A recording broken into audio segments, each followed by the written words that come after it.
Chapter 1. Are we rising again? No, on the contrary. Are we descending? Worse than that, Captain. We are falling. For heaven's sake, heave out the ballast. There, the last sack is empty. Does the balloon rise? No, I hear a noise like the dashing of waves. The sea is below the car. It cannot be more than 500 feet from us. Overboard with everything. Such were the loud and startling words which resounded through the air above the vast watery desert of the Pacific about 4 o'clock in the evening of the 23rd of March, 1865. Few can possibly have forgotten the terrible storm from the northeast, in the middle of the equinox of that year. The tempest raged without intermission from the 18th to the 26th of March.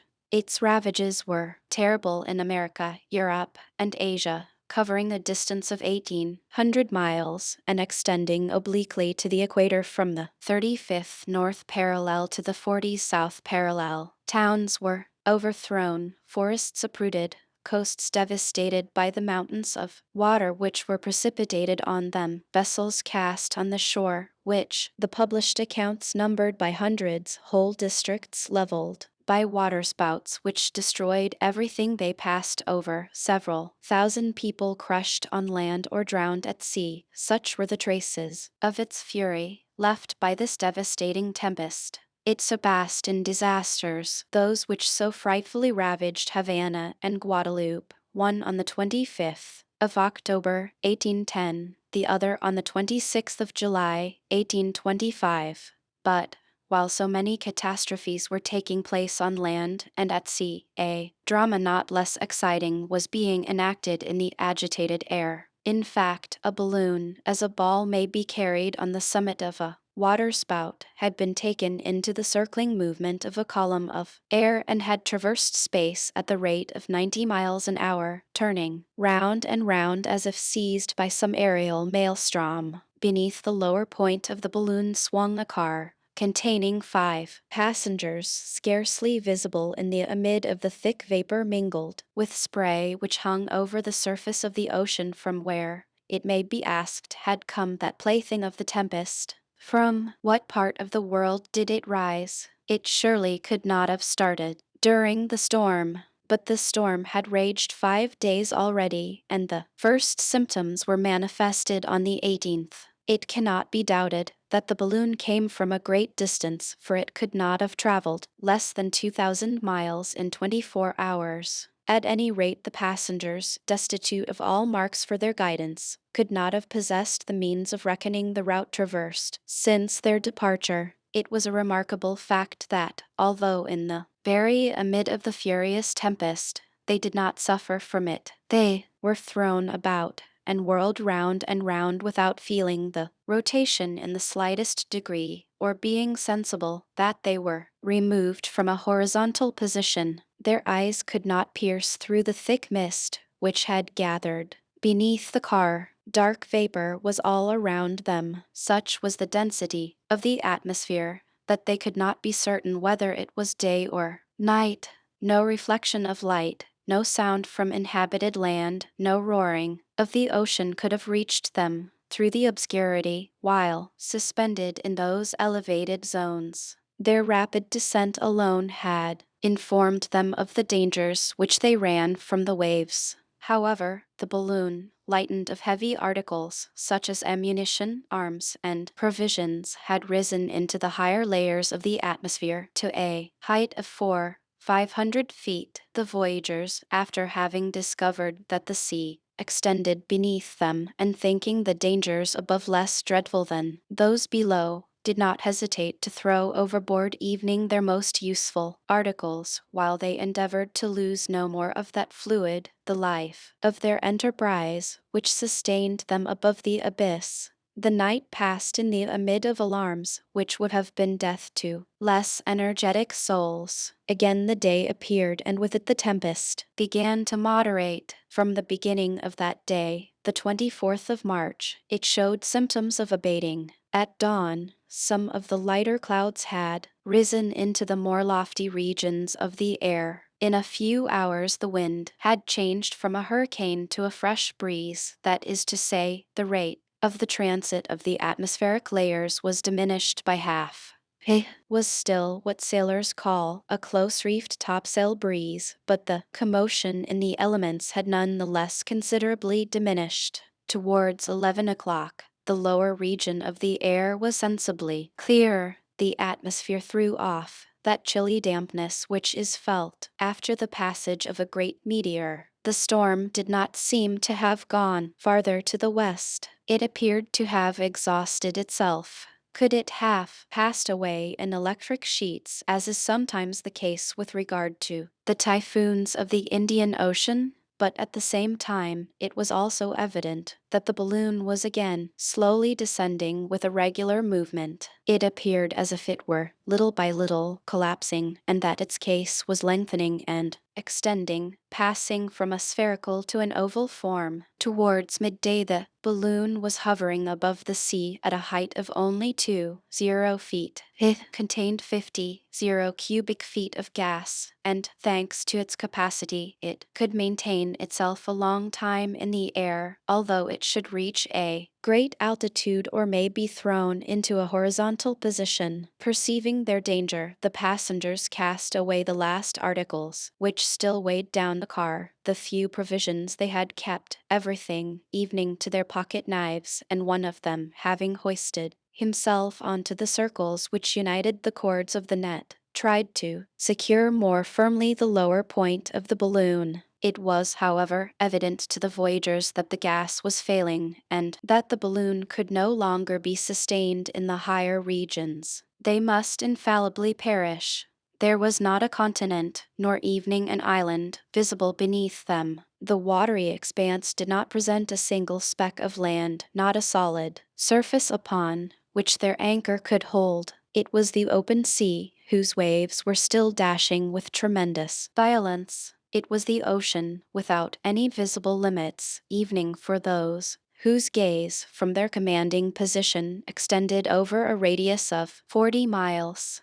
The vast liquid plain, lashed without mercy by the storm, appeared as if covered with herds of furious chargers whose white and disheveled crests were streaming in the wind. No land was in sight, not a solitary ship could be seen. It was necessary at any cost to arrest their downward course and to prevent the balloon from being engulfed in the waves. The voyagers directed all their energies to this urgent work.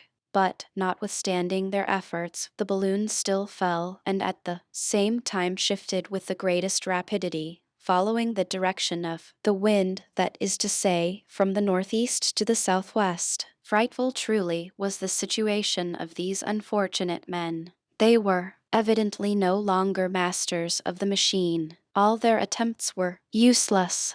The case of the balloon collapsed more and more. The gas escaped without any possibility of retaining it. Their descent was visibly accelerated, and soon after midday the car hung within 600 feet of the ocean. It was impossible to prevent the escape of gas, which rushed through a large rent in the silk. By lightening the car of all the articles which it contained, the passengers had been able to prolong their suspension in the air for a few hours. But the inevitable catastrophe could only be retarded, and if land did not appear before night, voyagers, car, and balloon must to a certainty vanish beneath the waves. They now resorted to the only remaining expedient. They were truly dauntless men who knew how to look death in the face. Not a single murmur escaped from their lips. They were determined to struggle to the last minute, to do anything to retard their fall. The car was only a sort of willow basket, unable to float, and there was not the slightest possibility of maintaining it on the surface of the sea. 2 more hours passed, and the balloon was scarcely 400 feet above the water. At that moment a loud voice, the voice of a man whose heart was inaccessible to fear, was heard. To this voice responded others not less determined. Is everything thrown out? No, here are still $2 in gold. A heavy bag immediately plunged into the sea. Does the balloon rise? A little, but it will not be long before it falls. Again, what still remains to be thrown out? Nothing. Yes, the car. Let us catch hold of the net and into the sea with the car. This was, in fact, the last and only mode of lightening the balloon. The ropes which held the car were cut, and the balloon, after its fall, mounted to 0 feet. The 5 voyagers had hoisted themselves into the net and clung to the meshes, gazing at the abyss. The delicate sensibility of balloons is well known. It is sufficient to throw out the lightest article to produce a difference in its vertical position. The apparatus in the air is like a balance of mathematical precision. It can be thus easily understood that when it is lightened of any considerable weight, its movement will be impetuous and sudden. So, it happened on this occasion. But after being suspended for an instant aloft, the balloon began to redescend, the gas escaping by the rent, which it was impossible to repair. The men had done all that men could do. No human efforts could save them. Now, they must trust to the mercy of Him who rules the elements. At 4 o'clock the balloon was only 500 feet above the surface of the water. A loud barking was heard. A dog accompanied the voyagers and was held, pressed close to his master in the meshes of the net. "Top has seen something," cried one of the men. Then immediately a loud voice shouted, "Land! Land!" The balloon, which the wind still drove towards the southwest, had since daybreak gone a considerable distance, which may be reckoned by hundreds of miles, and a tolerably high land had, in fact, appeared in that direction. But this land was still 30 miles off. It would not take less than an hour to get to it, and then there was the chance of falling to leeward. An hour. May not the balloon before that be emptied of all the fluid it yet retained? Such was the terrible question. The voyagers could distinctly see that solid spot which they must reach at any cost. They were ignorant of what it was, whether an island or a continent, for they did not know to what part of the world the hurricane had driven them. But they must reach this land, whether inhabited or desolate, whether hospitable or not. It was evident that the balloon could no longer support itself. Several times already had the crests of the enormous billows licked the bottom of the net, making it still heavier, and the balloon only half rose, like a bird with a wounded wing. Half an hour later the land was not more than a mile off, but the balloon, exhausted, flabby, hanging in great folds, had gas in its upper part alone. The voyagers, clinging to the net, were still too heavy for it, and soon, half plunged into the sea, they were beaten by the furious waves. The balloon case bulged out again, and the wind, taking it, drove it along like a vessel. May it not possibly thus reach the land? But, when only 2 fathoms off, terrible cries resounded from 4 pairs of lungs at once. The balloon, which had appeared as if it would never again rise, suddenly made an unexpected bound after having been struck by a tremendous sea. As if it had been at that instant relieved of a new part of its weight, it mounted to a height of 1,500 feet, and here it met a current of wind, which instead of taking it directly to the coast, carried it in a nearly parallel direction. At last, 2 minutes later, it approached obliquely, and finally fell on a sandy beach, out of the reach of the waves. The voyagers, aiding each other, managed to disengage themselves from the meshes of the net. The balloon, relieved of their weight, was taken by the wind, and like a wounded bird which revives for an instant, disappeared into space. But the car had contained 5 passengers with a dog, and the balloon only left 4 on the shore. The missing person had evidently been swept off by the sea, which had just struck the net, and it was owing to this circumstance that the lightened balloon rose the last time, and then soon after reached the land. Scarcely had the 4 castaways set foot on firm ground than they, all thinking of the absent one, simultaneously exclaimed, "Perhaps he will try to swim to land. Let us save him." Chapter 2. Those whom the hurricane had just thrown on this coast were neither aeronauts by profession nor amateurs. They were prisoners of war whose boldness had induced them to escape in this extraordinary manner. 100 times they had almost perished. 100 times had they almost fallen from their torn balloon into the depths of the ocean. But heaven had reserved them for a strange destiny, and after having, on the 20th of March, escaped from Richmond, besieged by the troops of General Ulysses Grant, they found themselves 7,000 miles from the capital of Virginia, which was the principal stronghold of the South during the terrible War of Secession. Their aerial voyage had lasted 5 days. The curious circumstances which led to the escape of the prisoners were as follows. That same year, in the month of February, 1865, in one of the coups, domain by which General Grant attempted, though in vain, to possess himself of Richmond, several of his officers fell into the power of the enemy and were detained in the town. One of the most distinguished was Captain Cyrus Harding. He was a native of Massachusetts, a first-class engineer, to whom the government had confided, during the war, the direction of the railways, which were so important at that time.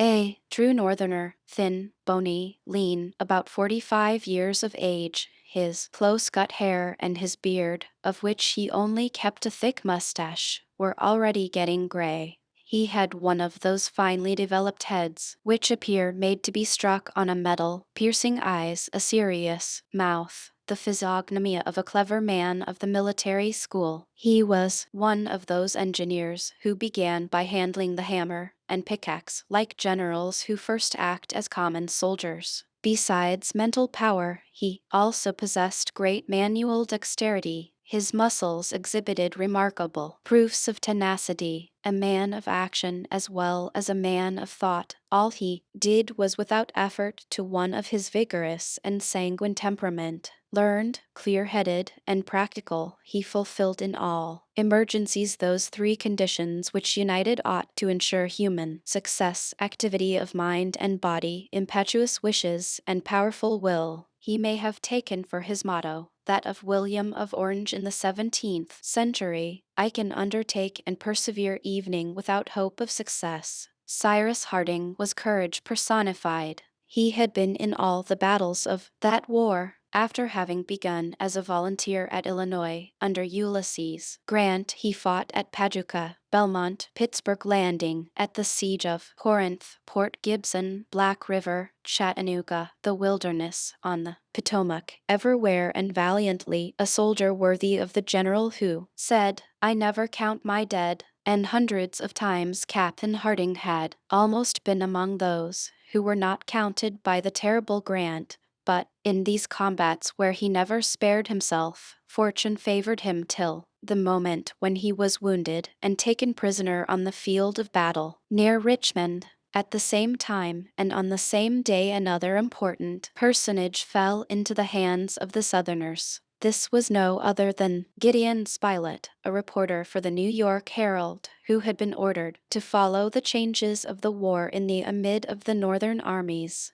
Gideon Spilett was one of that race of indomitable English or American chroniclers like Stanley and others who stop at nothing to obtain exact information and transmit it to their journal in the shortest possible time. The newspapers of the Union, such as the New York Herald, are genuine powers, and their reporters are men to be reckoned with. Gideon Spilett ranked among the first of those reporters, a man of great merit, energetic, prompt and ready for anything, full of ideas, having traveled over the whole world, soldier and artist, enthusiastic in counsel, resolute in action, caring neither for trouble, fatigue, nor danger, when in pursuit of information, for himself first, and then for his journal, a perfect treasury of knowledge on all sorts of curious subjects, of the unpublished, of the unknown, and of the impossible. He was one of those intrepid observers who write under fire, reporting among bullets, and to whom every danger is welcome. He also had been in all the battles, in the first rank, revolver in one hand, notebook in the other. Grape shot never made his pencil tremble. He did not fatigue the wires with incessant telegrams like those who speak when they have nothing to say, but each of his notes, short, decisive, and clear, threw light on some important point. Besides, he was not wanting in humor. It was he who, after the affair of the Black River, determined at any cost to keep his place at the wicket of the telegraph office, and after having announced to his journal the result of the battle, telegraphed for 2 hours the first chapters of the Bible. It cost the New York Herald $2,000, but the New York Herald published the first intelligence. Gideon Spilett was tall. He was rather more than 40 years of age. Light whiskers bordering on red surrounded his face. His eye was steady, lively, rapid in its changes. It was the eye of a man accustomed to take in at a glance all the details of a scene. Well built, he was inured to all climates, like a bar of steel hardened in cold water. For 10 years Gideon Spilett had been the reporter of the New York Herald, which he enriched by his letters and drawings, for he was as skillful in the use of the pencil as of the pen. When he was captured, he was in the act of making a description and sketch of the battle. The last words in his notebook were these: "A Southern rifleman has just taken aim at me," but the Southerner notwithstanding missed Gideon Spilett, who, with his usual fortune, came out of this affair without a scratch. Cyrus Harding and Gideon Spilett, who did not know each other except by reputation, had both been carried to Richmond. The engineer's wounds rapidly healed, and it was during his convalescence that he made acquaintance with the reporter. The two men then learned to appreciate each other. Soon their common aim had but one object, that of escaping, rejoining Grant's army, and fighting together in the ranks of the Federals.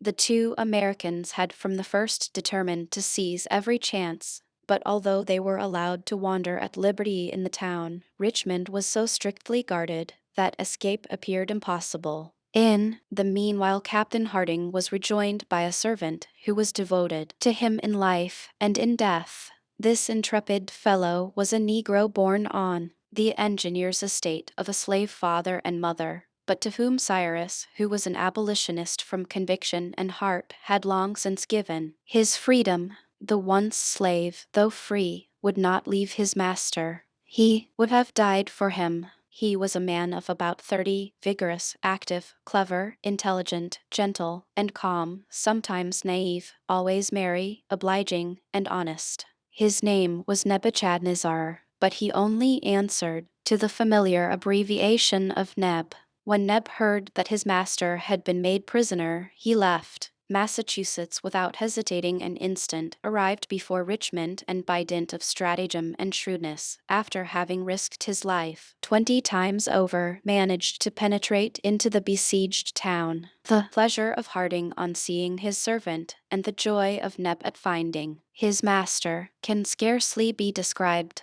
But though Neb had been able to make his way into Richmond, it was quite another thing to get out again, for the northern prisoners were very strictly watched. Some extraordinary opportunity was needed to make the attempt with any chance of success, and this opportunity not only did not present itself, but was very difficult to find. Meanwhile, Grant continued his energetic operations. The victory of Petersburg had been very dearly bought. His forces, united to those of Butler, had as yet been unsuccessful before Richmond, and nothing gave the prisoners any hope of a speedy deliverance. The reporter, to whom his tedious captivity did not offer a single incident worthy of note, could stand it no longer. His usually active mind was occupied with one sole thought: how he may get out of Richmond at any cost. Several times had he evening made the attempt, but was stopped by some insurmountable obstacle. However, the siege continued, and if the prisoners were anxious to escape and join Grant's army, certain of the besieged were no less anxious to join the Southern forces. Among them was one Jonathan Forster, a determined Southerner. The truth was that if the prisoners of the secessionists could not leave the town, neither could the secessionists themselves while the Northern army invested it. The governor of Richmond for a long time had been unable to communicate with General Lee, and he very much wished to make known to him the situation of the town so as to hasten the march of the army to their relief. Thus Jonathan Forster accordingly conceived the idea of rising in a balloon so as to pass over the besieging lines and in that way reach the secessionist camp. The governor authorized the attempt. A balloon was manufactured and placed at the disposal of Forster, who was to be accompanied by 5 other persons. They were furnished with arms in case they may have to defend themselves when they alighted, and provisions in the event of their aerial voyage being prolonged. The departure of the balloon was fixed for the 18th of March. It should be effected during the night, with a northwest wind of moderate force, and the aeronauts calculated that they would reach General Lee's camp in a few hours. But this northwest wind was not a simple breeze. From the 18th it was evident that it was changing to a hurricane. The tempest soon became such that Forster's departure was deferred, for it was impossible to risk the balloon and those whom it carried in the amid of the furious elements. The balloon, inflated on the great square of Richmond, was ready to depart on the first abatement of the wind, and, as may be supposed, the impatience among the besieged to see the storm moderate was very great. The 18th, the 19th of March passed without any alteration in the weather. There was even great difficulty in keeping the balloon fastened to the ground as the squalls dashed it furiously about. The night of the 19th passed, but the next morning the storm blew with redoubled force. The departure of the balloon was impossible. On that day the engineer, Cyrus Harding, was accosted in one of the streets of Richmond by a person whom he did not in the least know. This was a sailor named Pencroft, a man of about 35 or 40 years of age, strongly built, very sunburnt, and possessed of a pair of bright sparkling eyes and a remarkably good physiognomy. Pencroft was an American from the north, who had sailed all the ocean over, and who had gone through every possible and almost impossible adventure that a being with 2 feet and no wings would encounter. It is needless to say that he was a bold, dashing fellow, ready to dare anything, and was astonished at nothing. Pencroft at the beginning of the year had gone to Richmond on business with a young boy of 15 from New Jersey, son of a former captain, an orphan, whom he loved as if he had been his own child. Not having been able to leave the town before the first operations of the siege, he found himself shut up, to his great disgust. But, not accustomed to succumb to difficulties, he resolved to escape by some means or other. He knew the engineer officer by reputation. He knew with what impatience that determined man chafed under his restraint. On this day he did not, therefore, hesitate to accost him, saying, without circumlocution, "Have you had enough of Richmond, Captain?" The engineer looked fixedly at the man who spoke, and who added, in a low voice, "Captain Harding, will you try to escape?" "One?" asked the engineer quickly, and it was evident that this question was uttered without consideration, for he had not yet examined the stranger who addressed him. But after having with a penetrating eye observed the open face of the sailor, he was convinced that he had before him an honest man. "Who are you?" he asked briefly. Pencroft made himself known. "Well," replied Harding, "and in what way do you propose to escape?" "By that lazy balloon which is left there doing nothing, and which looks to me as if it was waiting on purpose for us." There was no necessity for the sailor to finish his sentence. The engineer understood him at once. He seized Pencroft by the arm and dragged him to his house. There the sailor developed his project, which was truly extremely simple. They risked nothing but their lives in its execution. The hurricane was in all its violence, it is true, but so clever and daring an engineer as Cyrus Harding knew perfectly well how to manage a balloon. Had he himself been as well acquainted with the art of sailing in the air as he was with the navigation of a ship, Pencroft would not have hesitated to set out, of course taking his young friend Herbert with him, for, accustomed to brave the fiercest tempests of the ocean, he was not to be hindered on account of the hurricane. Captain Harding had listened to the sailor without saying a word, but his eyes shone with satisfaction. Here was a long sought for opportunity. He was not a man to let it pass. The plan was feasible, though, it must be confessed, dangerous in the extreme. In the night, in spite of their guards, they may approach the balloon, slip into the car, and then cut the cords which held it. There was no doubt that they may be killed, but on the other hand they may succeed, and without this storm the balloon would have started already, and the looked for opportunity would not have then presented itself. I am not alone, said Harding at last. How many people do you wish to bring with you? Asked the sailor. 2, my friend Spilett, and my servant Neb. That will be 3, replied Pencroft, and with Herbert and me 5. But the balloon will hold 6. That will be enough. We will go, answered Harding in a firm voice. This, we included Spilett, for the reporter, as his friend well knew, was not a man to draw back, and when the project was communicated to him, he approved of it unreservedly. What astonished him was that so simple an idea had not occurred to him before.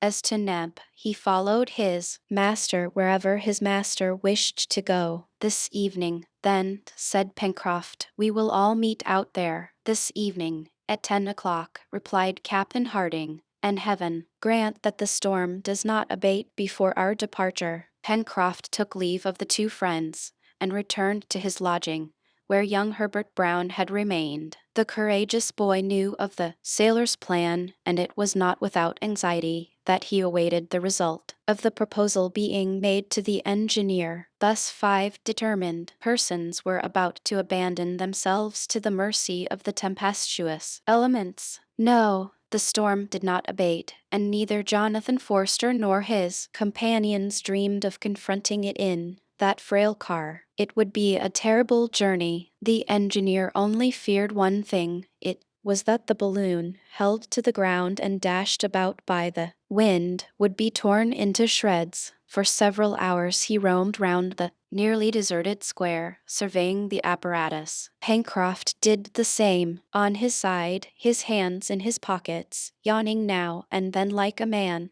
who did not know how to kill the time, but really dreading, like his friend, either the escape or destruction of the balloon. Evening arrived.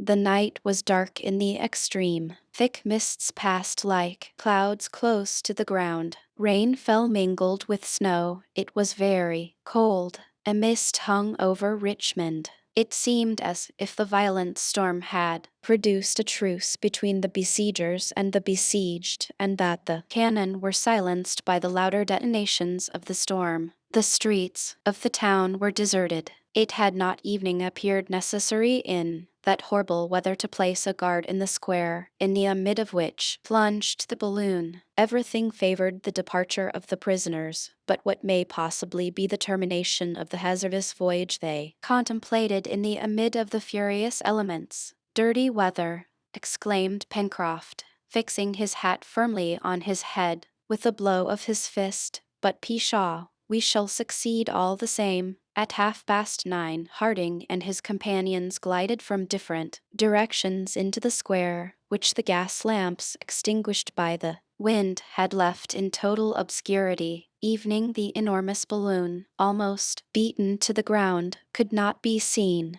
Independently of the sacks of ballast to which the cords of the net were fastened, the car was held by a strong cable passed through a ring in the pavement. The 5 prisoners met by the car. They had not been perceived, and such was the darkness that they could not even see each other. Without speaking a word, Harding, Spilett, Neb, and Herbert took their places in the car, while Pencroft by the engineer's order detached successively the bags of ballast. It was the work of a few minutes only, and the sailor rejoined his companions. The balloon was then only held by the cable, and the engineer had nothing to do but to give the word. At that moment a dog sprang with a bound into the car. It was Top, a favorite of the engineer. The faithful creature, having broken his chain, had followed his master. He, however, fearing that its additional weight may impede their ascent, wished to send away the animal. "One more will make but little difference, poor beast,"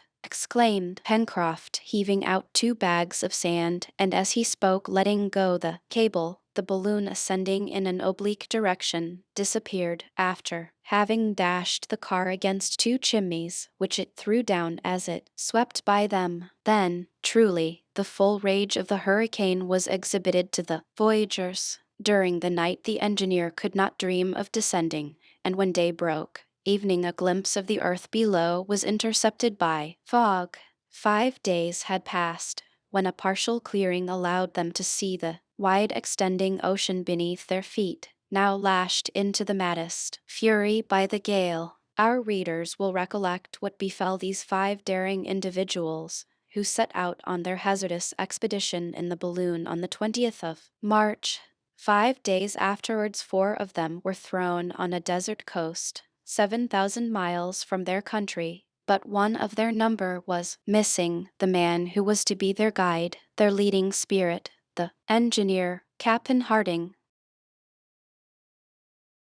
Chapter 3. The engineer. The meshes of the net, having given way, had been carried off by a wave. His dog also had disappeared. The faithful animal had voluntarily leaped out to help his master. "Forward!" cried the reporter, and all 4, Spilett, Herbert, Pencroft, and Neb, forgetting their fatigue, began their search. Poor Neb shed bitter tears, giving way to despair at the thought of having lost the only being he loved on earth. Only 2 minutes had passed from the time when Cyrus Harding disappeared to the moment when his companions set foot on the ground. They had hopes, therefore, of arriving in time to save him. "Let us look for him! Let us look for him!" cried Neb. "Yes, Neb," replied Gideon Spilett, "and we will find him too. Living, I trust. Still living." "Can he swim?" asked Pencroft. "Yes," replied Neb, "and besides, Top is there." The sailor, observing the heavy surf on the shore, shook his head. The engineer had disappeared to the north of the shore, and nearly half a mile from the place where the castaways had landed. The nearest point of the beach he could reach was thus fully that distance off. It was then nearly 6 o'clock. A thick fog made the night very dark. The castaways proceeded toward the north of the land on which chance had thrown them, an unknown region, the geographical situation of which they could not even guess. They were walking upon a sandy soil mingled with stones, which appeared destitute of any sort of vegetation. The ground, very unequal and rough, was in some places perfectly riddled with holes, making walking extremely painful. From these holes escaped every minute great birds of clumsy flight, which flew in all directions. Others, more active, rose in flocks and passed in clouds over their heads.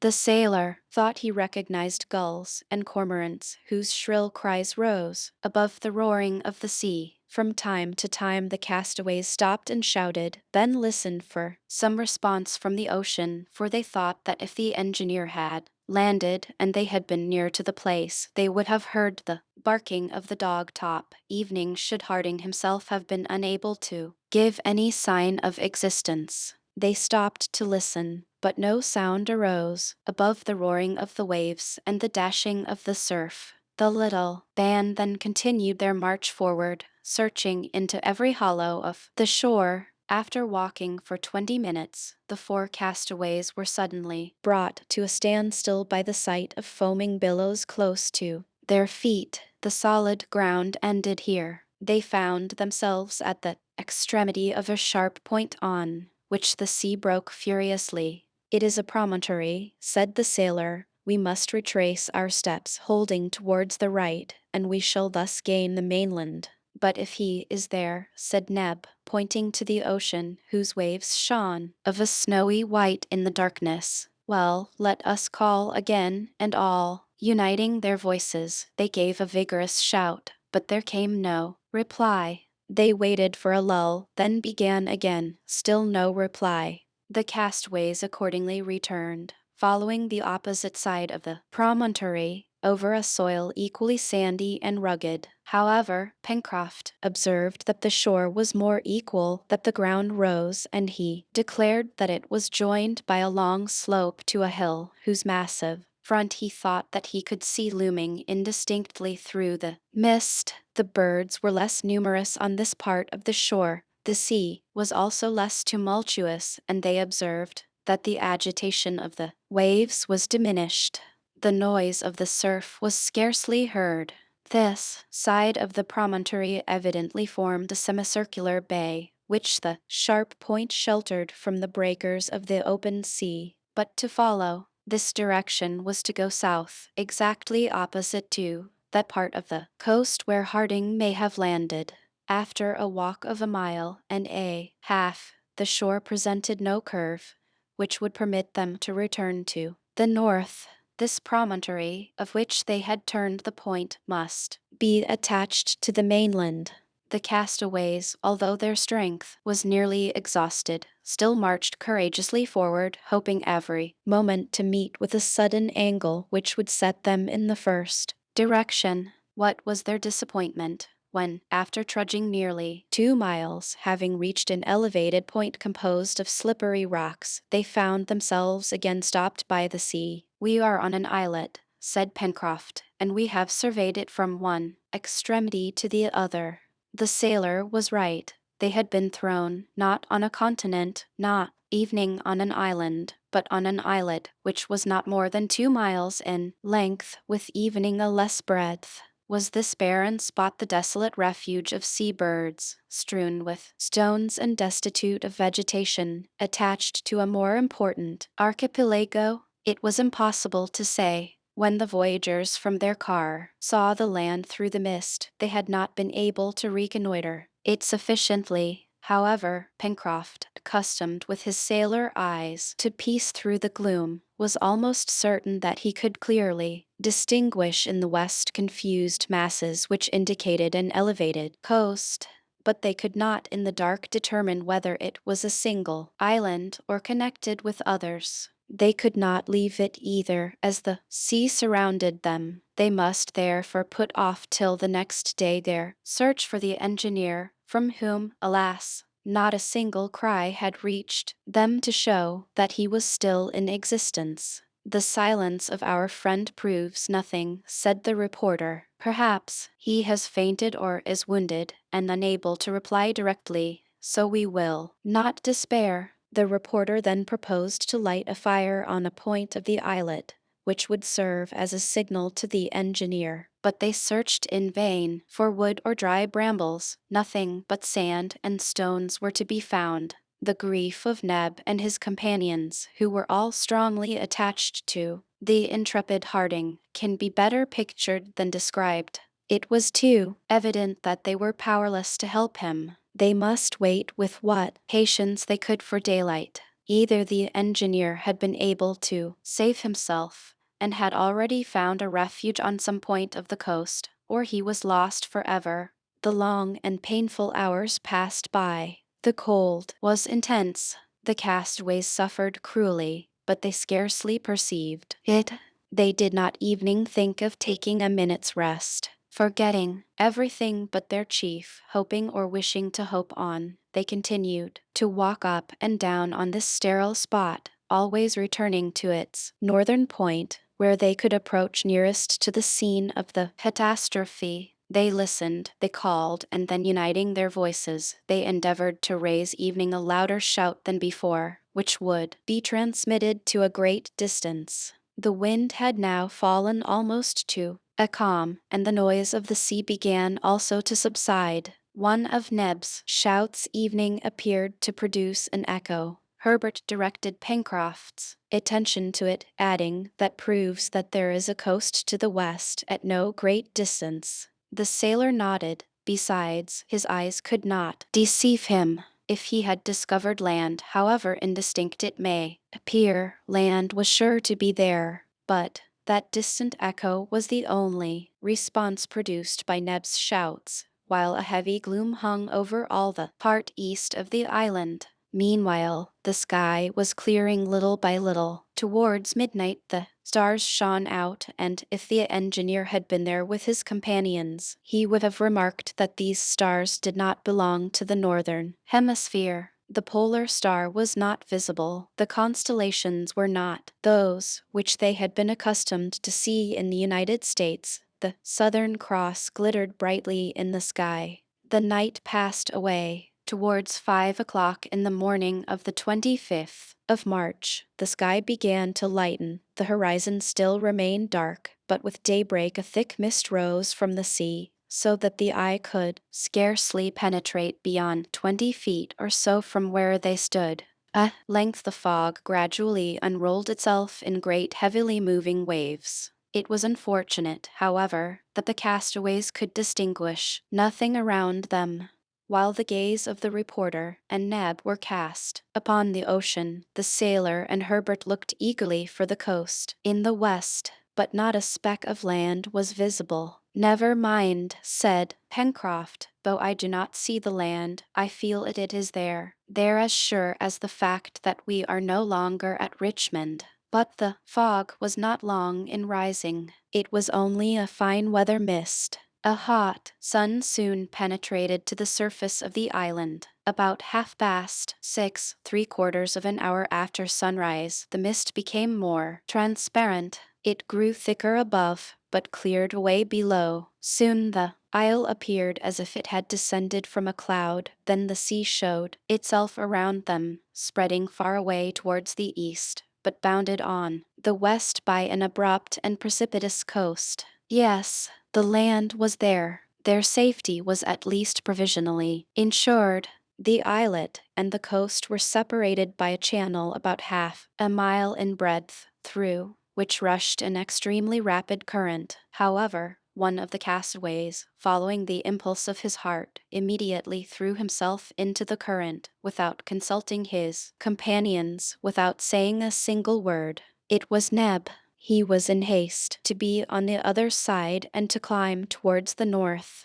It had been impossible to hold him back. Pencroft called him in vain. The reporter prepared to follow him, but Pencroft stopped him. "Do you want to cross the channel?" he asked. "Yes," replied Spilett. "All right," said the seaman. "Wait a bit. Neb is well able to carry help to his master. If we venture into the channel, we risk being carried into the open sea by the current, which is running very strong, but if I'm not wrong, it is ebbing. See, the tide is going down over the sand. Let us have patience, and at low water it is possible we may find a fordable passage." "You are right," replied the reporter. "We will not separate more than we can help." During this time Neb was struggling vigorously against the current. He was crossing in an oblique direction. His black shoulders could be seen emerging at each stroke. He was carried down very quickly, but he also made way towards the shore. It took more than half an hour to cross from the islet to the land, and he reached the shore several hundred feet from the place, which was opposite to the point from which he had started. Landing at the foot of a high wall of granite, he shook himself vigorously, and then, setting off running, soon disappeared behind a rocky point, which projected to nearly the height of the northern extremity of the islet. Neb's companions had watched his daring attempt with painful anxiety, and when he was out of sight, they fixed their attention on the land, where their hope of safety lay, while eating some shellfish with which the sand was strewn. It was a wretched repast, but still it was better than nothing. The opposite coast formed one vast bay, terminating on the south by a very sharp point, which was destitute of all vegetation, and was of a very wild aspect.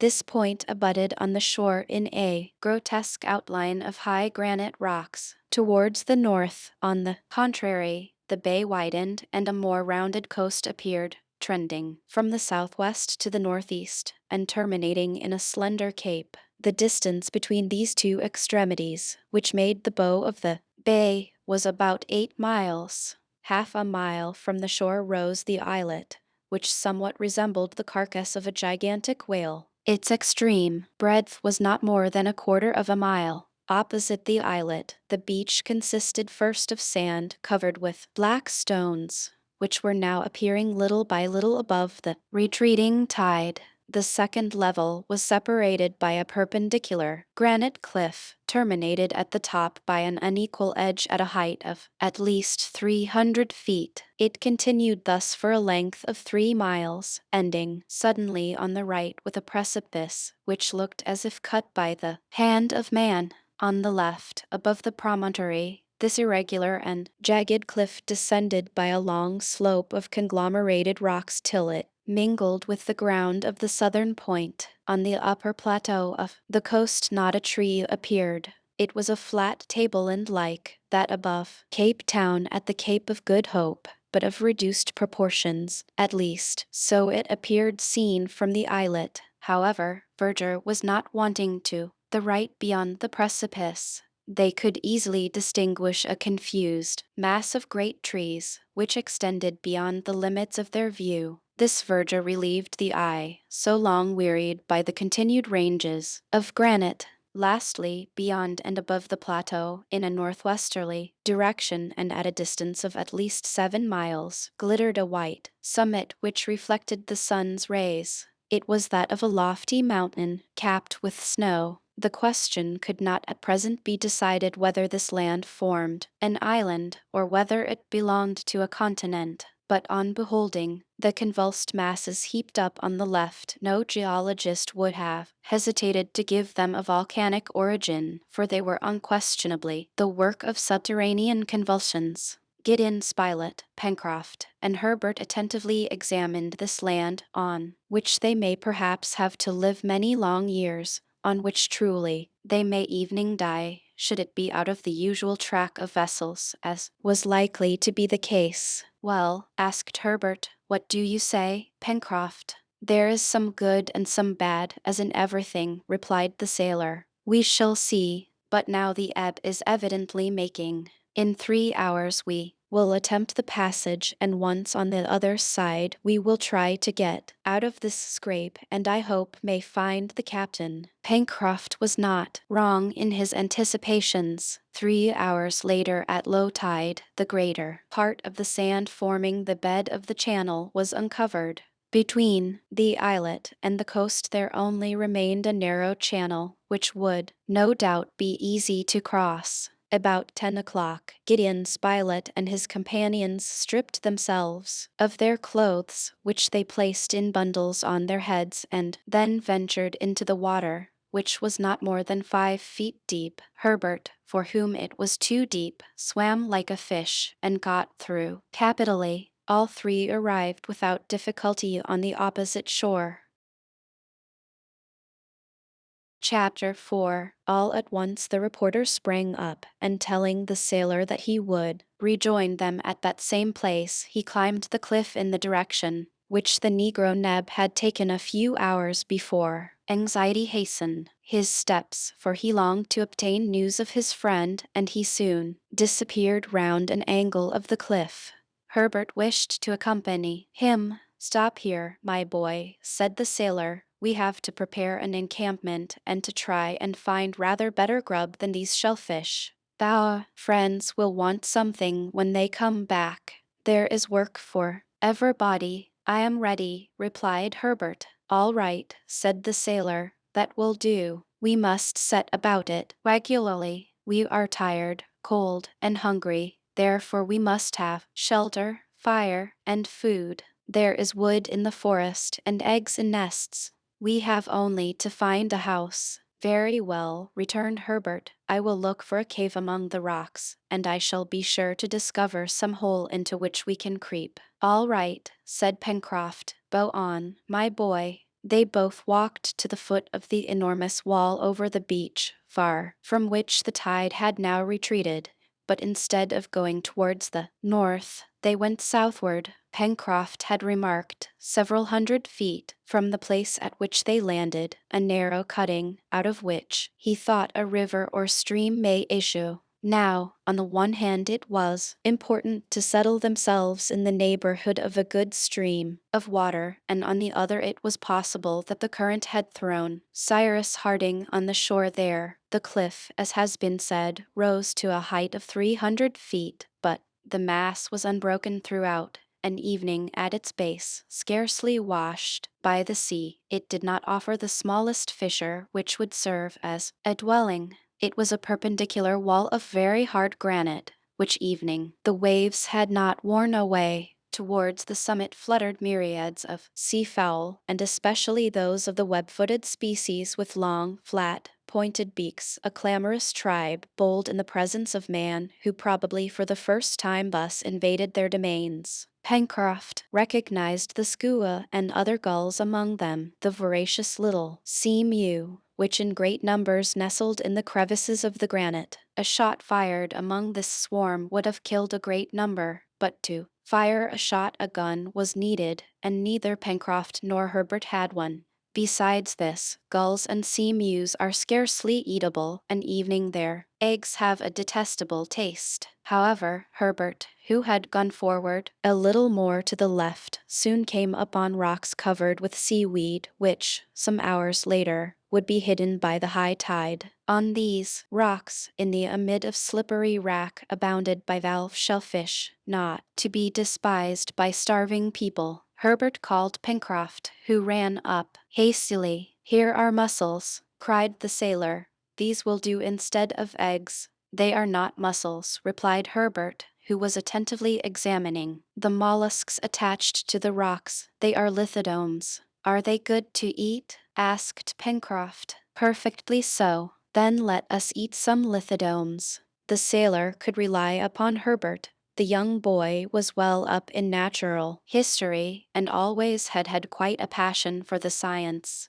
His father had encouraged him in it by letting him attend the lectures of the best professors in Boston, who were very fond of the intelligent, industrious lad, and his turn for natural history was more than once in the course of time of great use, and he was not mistaken in this instance. These lithodomes were oblong shells suspended in clusters and adhering very tightly to the rocks. They belong to that species of molluscous perforators which excavate holes in the hardest stone. Their shell is rounded at both ends, a feature which is not remarked in the common mussel. Pencroft and Herbert made a good meal of the lithodomes, which were then half opened to the sun. They ate them as oysters, and as they had a strong peppery taste, they were palatable without condiments of any sort. Their hunger was thus appeased for the time, but not their thirst, which increased after eating these naturally spiced mollusks.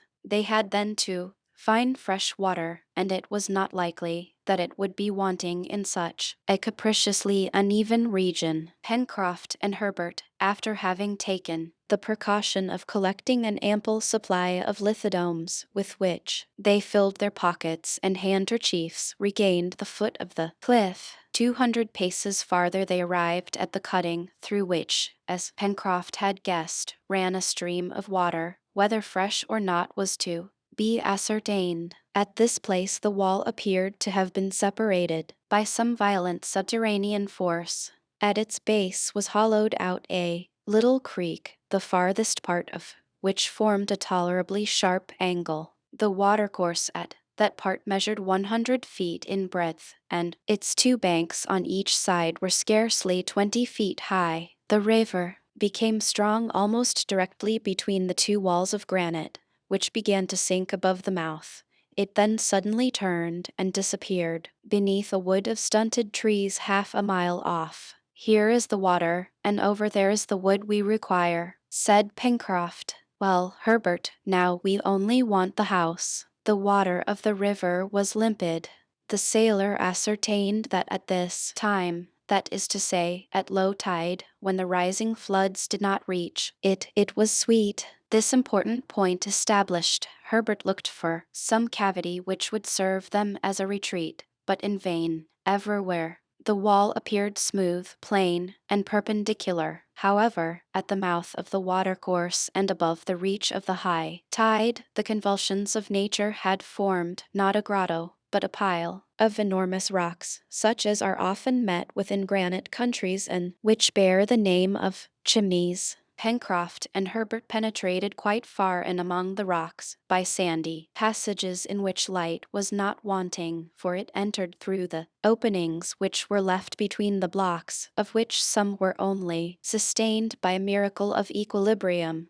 But with the light came also air, a regular corridor gale, and with the wind the sharp cold from the exterior. However, the sailor thought that by stopping up some of the openings with a mixture of stones and sand, the chimneys could be rendered habitable. Their geometrical plan represented the typographical sign, and which signifies, etc., abridged, but by isolating the upper mouth of the sign, through which the south and west winds blew so strongly, they could succeed in making the lower part of use. "Here's our work," said Pencroft, "and if we ever see Captain Harding again, he will know how to make something of this labyrinth." "We shall see him again, Pencroft," cried Herbert, "and when he returns, he must find a tolerable dwelling here." "It will be so, if we can make a fireplace in the left passage and keep an opening for the smoke." "So we can, my boy," replied the sailor, "and these chimneys will serve our turn.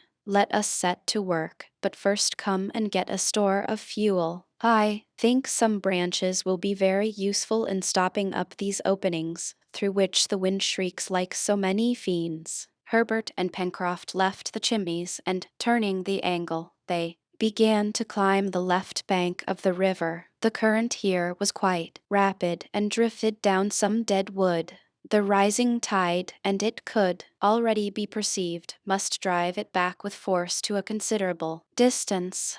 The sailor then thought that they could utilize this ebb and flow for the transport of heavy objects. After having walked for a quarter of an hour, the sailor and the boy arrived at the angle which the river made in turning towards the left. From this point its course was pursued through a forest of magnificent trees. These trees still retained their verdure, notwithstanding the advanced season, for they belonged to the family of coniferae, which is spread over all the regions of the globe, from northern climates to the tropics. The young naturalist recognized especially the Deodara, which are very numerous in the Himalayan zone, and which spread around them a most agreeable odor. Between these beautiful trees sprang up clusters of firs, whose opaque open parasol boughs spread wide around. Among the long grass, Pencroft felt that his feet were crushing dry branches which crackled like fireworks. "Well, my boy," said he to Herbert, "if I don't know the name of these trees, at any rate I reckon that we may call them burning wood, and just now that's the chief thing we want." "Let us get a supply," replied Herbert, who immediately set to work. The collection was easily made. It was not even necessary to lop the trees, for enormous quantities of dead wood were lying at their feet. But if fuel was not wanting, the means of transporting it was not yet found. The wood, being very dry, would burn rapidly. It was therefore necessary to carry to the chimneys a considerable quantity, and the loads of 2 men would not be sufficient. Herbert remarked this. "Well, my boy," replied the sailor, "there must be some way of carrying this wood. There is always a way of doing everything. If we had a cart or a boat, it would be easy enough." "But we have the river," said Herbert. "Right," replied Pencroft. "The river will be to us like a road which carries of itself, and rafts have not been invented for nothing." "Only," observed Herbert, "at this moment our road is going the wrong way, for the tide is rising." "We shall be all right if we wait till it ebbs," replied the sailor, "and then we will trust it to carry our fuel to the chimneys. Let us get the raft ready." The sailor, followed by Herbert, directed his steps towards the river. They both carried, each in proportion to his strength, a load of wood, bound in faggots. They found on the bank also a great quantity of dead branches in the mid of grass, among which the foot of man had probably never before trod. Pencroft began directly to make his raft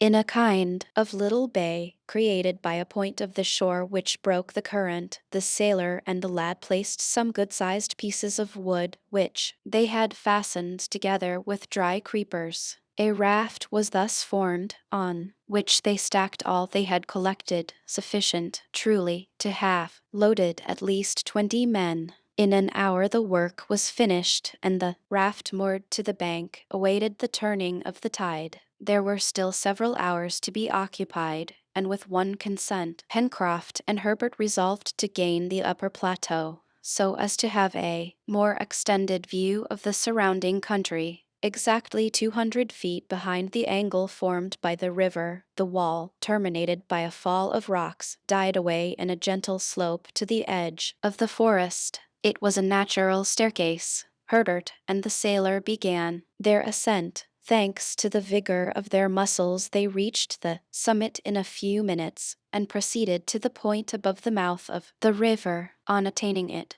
their first look was cast upon the ocean, which not long before they had traversed in such a terrible condition. They observed with emotion all that part to the north of the coast on which the catastrophe had taken place. It was there that Cyrus Harding had disappeared. They looked to see if some portion of their balloon, to which a man may possibly cling, yet existed.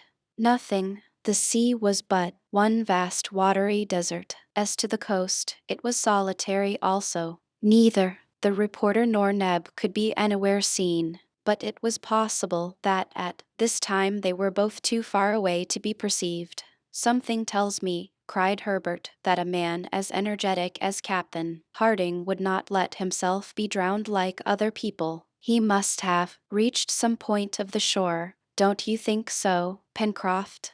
The sailor shook his head sadly. He little expected ever to see Cyrus Harding again, but wishing to leave some hope to Herbert, doubtless, said he, "our engineer is a man who would get out of a scrape to which any one else would yield."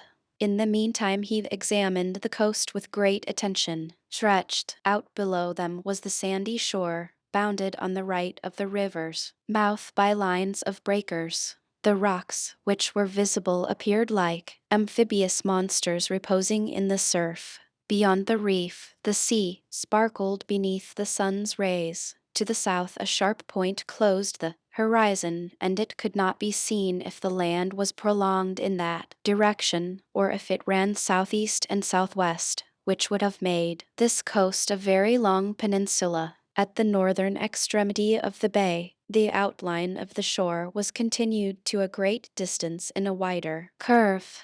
There the shore was low, flat, without cliffs, and with great banks of sand, which the tide left uncovered. Pencroft and Herbert then returned towards the west. Their attention was first arrested by the snow-topped mountain, which rose at a distance of 6 or 7 miles. From its first declivities to within 2 miles of the coast were spread vast masses of wood relieved by large green patches caused by the presence of evergreen trees. Then, from the edge of this forest to the shore extended a plain, scattered irregularly with groups of trees. Here and there on the left sparkled through glades the waters of the little river. They could trace its winding course back towards the spurs of the mountain, among which it seemed to spring. At the point where the sailor had left his raft of wood, it began to run between the two high granite walls, but if on the left bank the wall remained clear and abrupt,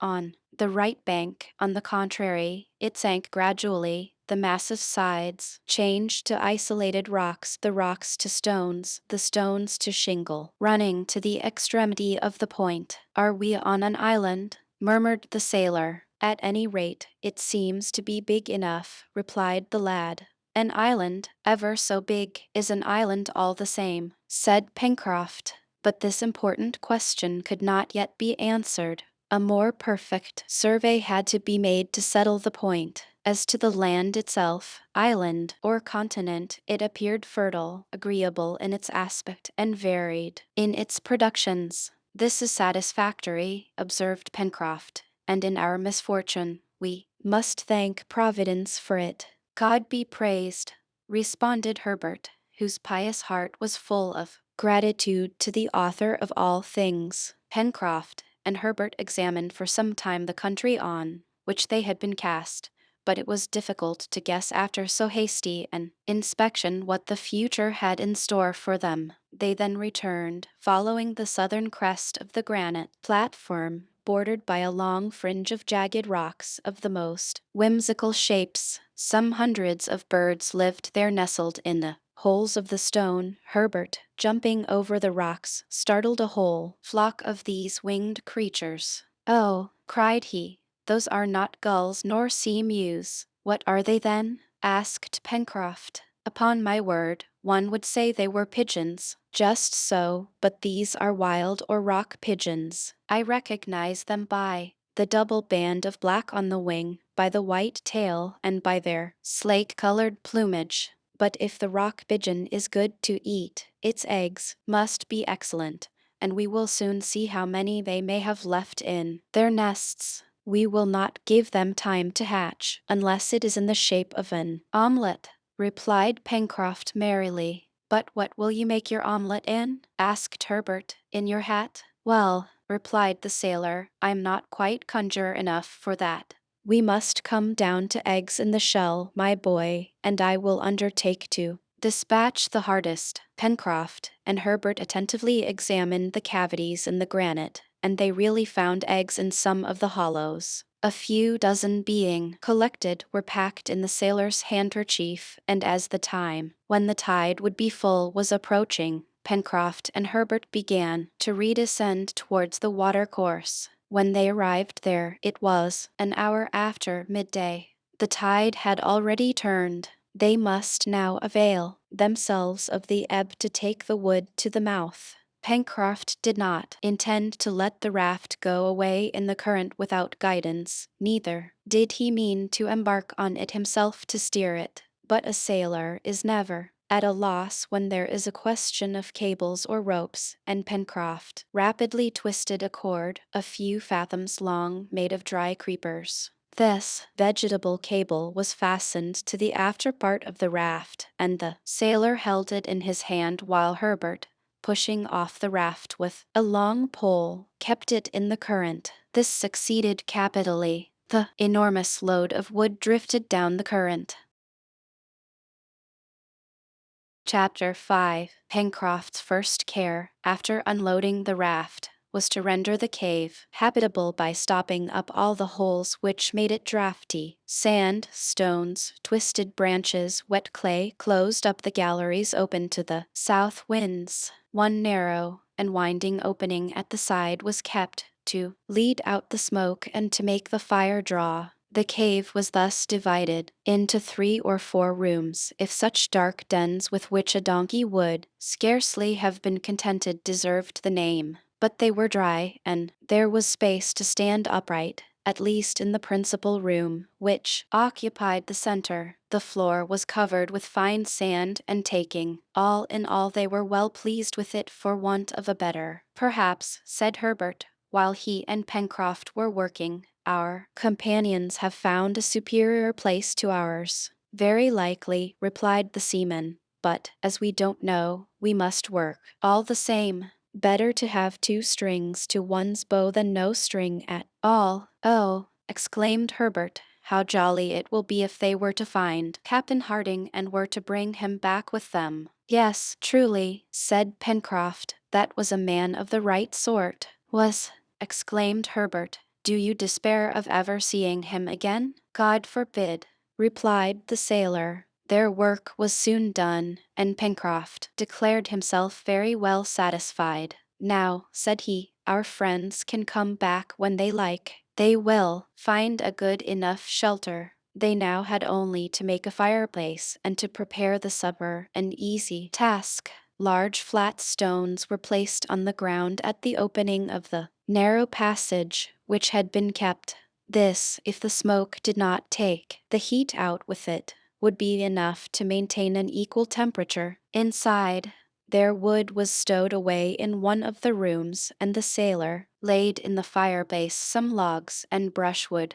The seaman was busy with this when Herbert asked him if he had any matches. Certainly, replied Pencroft, and I may say happily, for without matches or tinder we should be in a fix. Still we may get fire as the savages do, replied Herbert, by rubbing two bits of dry stick one against the other. All right, try, my boy, and let's see if you can do anything besides exercising your arms. Well, it's a very simple proceeding and much used in the islands of the Pacific. I don't deny it, replied Pencroft, but the savages must know how to do it or employ a peculiar wood, for more than once I have tried to get fire in that way, but I could never manage it. I must say I prefer matches. By the by, where are my matches? Pencroft searched in his waistcoat for the box, which was always there, for he was a confirmed smoker. He could not find it. He rummaged the pockets of his trousers, but, to his horror, he could nowhere discover the box. Here's a go, said he, looking at Herbert. The box must have fallen out of my pocket and got lost. Surely, Herbert, you must have something, a tinder box, anything that can possibly make fire. No, I haven't, Pencroft. The sailor rushed out, followed by the boy. On the sand among the rocks near the river's bank, they both searched carefully, but in vain. The box was of copper, and therefore would have been easily seen. Pencroft asked Herbert, "Didn't you throw it out of the car?" "I knew better than that," replied the sailor, "but such a small article could easily disappear in the tumbling about we have gone through. I would rather evening have lost my pipe. Confound the box. Where can it be? Look here, the tide is going down," said Herbert. "Let's run to the place where we landed." It was scarcely probable that they would find the box, which the waves had rolled about among the pebbles at high tide, but it was as well to try. Herbert and Pencroft walked rapidly to the point where they had landed the day before, about 200 feet from the cave. They hunted there among the shingle, in the clefts of the rocks, but found nothing. If the box had fallen at this place, it must have been swept away by the waves. As the sea went down, they searched every little crevice with no result. It was a grave loss in their circumstances, and for the time irreparable. Pencroft could not hide his vexation. He looked very anxious, but said not a word. Herbert tried to console him by observing that if they had found the matches, they would, very likely, have been wetted by the sea and useless. "No, my boy," replied the sailor, "they were in a copper box which shut very tightly, and now what are we to do?" "We shall certainly find some way of making a fire," said Herbert. "Captain Harding or Mr. Spilett will not be without them." "Yes," replied Pencroft, "but in the meantime we are without fire, and our companions will find but a sorry repast on their return." "But," said Herbert quickly, "do you think it possible that they have no tinder or matches?" "I doubt it," replied the sailor, shaking his head, "for neither Neb nor Captain Harding smoke, and I believe that Mr. Spilett would rather keep his notebook than his matchbox." Herbert did not reply. The loss of the box was certainly to be regretted, but the boy was still sure of procuring fire in some way or other. Pencroft, more experienced, did not think so, although he was not a man to trouble himself about a small or great grievance. At any rate, there was only one thing to be done, to await the return of Neb and the reporter. But they must give up the feast of hard eggs which they had meant to prepare, and a meal of raw flesh was not an agreeable prospect, either for themselves or for the others. Before returning to the cave, the sailor and Herbert, in the event of fire being positively unattainable, collected some more shellfish, and then silently retraced their steps to their dwelling. Pencroft, his eyes fixed on the ground, still looked for his box. Evening climbed up the left bank of the river from its mouth to the angle where the raft had been moored. He returned to the plateau, went over it in every direction, searched among the high grass on the border of the forest, all in vain. It was 5 in the evening when he and Herbert re-entered the cave. It is useless to say that the darkest corners of the passages were ransacked before they were obliged to give it up in despair. Towards 6 o'clock, when the sun was disappearing behind the highlands of the west, Herbert, who was walking up and down on the strand, signalized the return of Neb and Spilett. They were returning alone. The boy's heart sank. The sailor had not been deceived in his forebodings. The engineer, Cyrus Harding, had not been found. The reporter, on his arrival, sat down on a rock without saying anything. Exhausted with fatigue, dying of hunger, he had not strength to utter a word. As to Neb, his red eyes showed how he had cried, and the tears which he could not restrain told too clearly that he had lost all hope.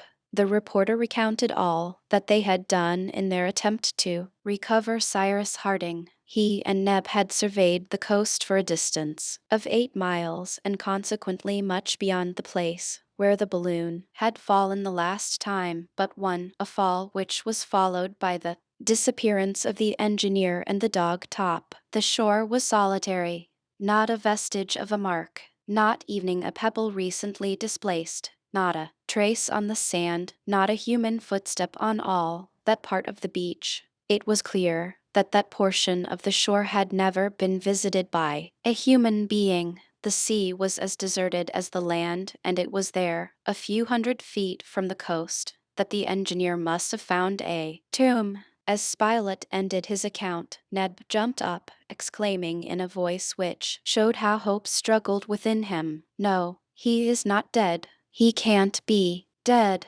It may happen to any one else, but never to him. He could get out of anything." Then his strength forsaking him, "Oh, I can do no more," he murmured. "Neb," said Herbert, running to him, "we will find him. God will give him back to us. But in the meantime you are hungry, and you must eat something." So saying, he offered the poor negro a few handfuls of shellfish, which was truly wretched and insufficient food. Neb had not eaten anything for several hours, but he refused them. He could not, would not live without his master. As to Gideon Spilett, he devoured the shellfish. Then he laid himself down on the sand at the foot of a rock. He was very weak, but calm. Herbert went up to him, and taking his hand, "Sir," said he, "we have found a shelter which will be better than lying here. Night is advancing. Come and rest. Tomorrow we will search farther."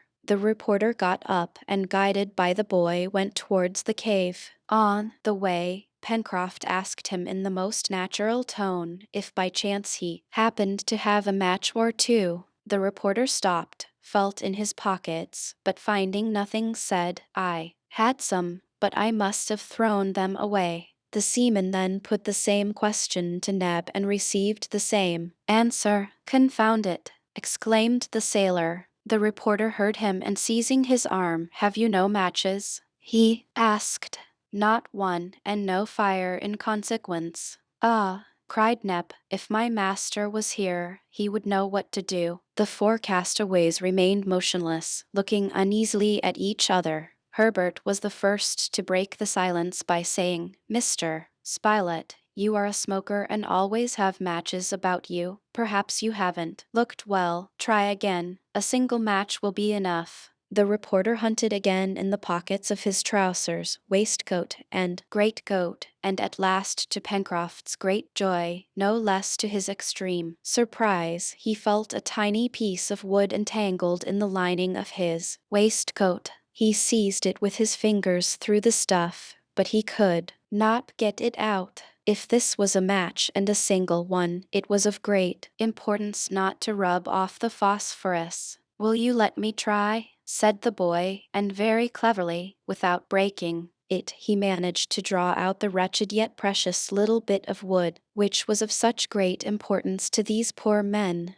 It was unused. "Hurrah!" cried Pencroft. "It is as good as having a whole cargo." He took the match, and, followed by his companions, entered the cave. This small piece of wood, of which so many in an inhabited country are wasted with indifference and are of no value, must here be used with the greatest caution. The sailor first made sure that it was quite dry. That done, we must have some paper, said he. Here, replied Spilett, after some hesitation, tearing a leaf out of his notebook. Pencroft took the piece of paper, which the reporter held out to him, and knelt down before the fireplace. Some handfuls of grass, leaves, and dry moss were placed under the faggots and disposed in such a way that the air could easily circulate, and the dry wood would rapidly catch fire. Pencroft then twisted the piece of paper into the shape of a cone, as smokers do in a high wind, and poked it in among the moss. Taking a small, rough stone, he wiped it carefully, and with a beating heart, holding his breath, he gently rubbed the match. The first attempt did not produce any effect. Pencroft had not struck hard enough, fearing to rub off the phosphorus. No, I can't do it, said he. My hand trembles. The match has missed fire. I cannot. I will not. And rising, he told Herbert to take his place. Certainly the boy had never in all his life been so nervous. Prometheus, going to steal the fire from heaven, could not have been more anxious. He did not hesitate, however, but struck the match directly. A little spluttering was heard, and a tiny blue flame sprang up, making a choking smoke. Herbert quickly turned the match so as to augment the flame, and then slipped it into the paper cone, which in a few seconds too caught fire, and then the moss. A minute later the dry wood crackled, and a cheerful flame, assisted by the vigorous blowing of the sailor, sprang up in the amid of the darkness. At last, cried Pencroft, getting up, I was never so nervous before in all my life. The flat stones made a capital fireplace. The smoke went quite easily out at the narrow passage. The chimney drew, and an agreeable warmth was not long in being felt. They must now take great care not to let the fire go out, and always to keep some embers alight. It only needed care and attention, as they had plenty of wood and could renew their store at any time. Pencroft's first thought was to use the fire by preparing a more nourishing supper than a dish of shellfish. 24 eggs were brought by Herbert. The reporter, leaning up in a corner, watched these preparations without saying anything. A threefold thought weighed on his mind. Was Cyrus still alive? If he was alive, where was he? If he had survived from his fall, how was it that he had not found some means of making known his existence? As to Neb, he was roaming about the shore. He was like a body without a soul. Pencroft knew 50 ways of cooking eggs, but this time he had no choice, and was obliged to content himself with roasting them under the hot cinders. In a few minutes the cooking was done, and the seaman invited the reporter to take his share of the supper. Such was the first repast of the castaways on this unknown coast. The hard eggs were excellent, and as eggs contain everything indispensable to man's nourishment, these poor people thought themselves well off, and were much strengthened by them. Oh, if only one of them had not been missing at this meal! If the 5 prisoners who escaped from Richmond had been all there under the piled-up rocks before this clear, crackling fire on the dry sand, what thanksgiving must they have rendered to heaven! But the most ingenious, the most learned, he who was their unquestioned chief, Cyrus Harding, was, alas, missing, and his body had not even obtained a burial place. Thus passed the 25th of March. Night had come on. Outside could be heard the howling of the wind and the monotonous sound of the surf breaking. On the shore, the waves rolled the shingle backwards and forwards with a deafening noise. The reporter retired into a dark corner after having shortly noted down the occurrences of the day, the first appearance of this new land, the loss of their leader, the exploration of the coast, the incident of the matches, etc., and then, overcome by fatigue, he managed to forget his sorrows in sleep. Herbert went to sleep directly. As to the sailor, he passed the night with one eye on the fire, on which he did not spare fuel. but one of the castaways did not sleep in the cave. Chapter 6. The inventory of the articles possessed by these castaways from the clouds, thrown upon a coast which appeared to be uninhabited, was soon made out. They had nothing save the clothes which they were wearing at the time of the catastrophe. We must mention, however, a notebook and a watch which Gideon Spilett had kept, doubtless by inadvertence, not a weapon, not a tool, not even a pocket knife, for while in the car they had thrown out everything to lighten the balloon. The imaginary heroes of Daniel Defoe or of Wyss, as well as Selkirk and Raynal shipwrecked on Juan Fernandez and on the archipelago of the Aucklands, were never in such absolute destitution. Either they had abundant resources from their stranded vessels in grain, cattle, tools, ammunition, or else some things were thrown up on the coast which supplied them with all the first necessities of life. But here, not any instrument whatever, not a utensil. From nothing they must supply themselves with everything. And yet, if Cyrus Harding had been with them, if the engineer could have brought his practical science, his inventive mind to bear on their situation, perhaps all hope would not have been lost. Alas! They must hope no longer again to see Cyrus Harding. The castaways could expect nothing but from themselves and from that Providence which never abandons those whose faith is sincere. But ought they to establish themselves on this part of the coast, without trying to know to what continent it belonged, if it was inhabited, or if they were on the shore of a desert island? It was an important question, and should be solved with the shortest possible delay. From its answer they would know what measures to take. However, according to Pencroft's advice, it appeared best to wait a few days before commencing an exploration. They must, in fact, prepare some provisions and procure more strengthening food than eggs and mollusks. The explorers, before undertaking new fatigues, must first of all recruit their strength. The chimneys offered a retreat sufficient for the present. The fire was lighted, and it was easy to preserve some embers.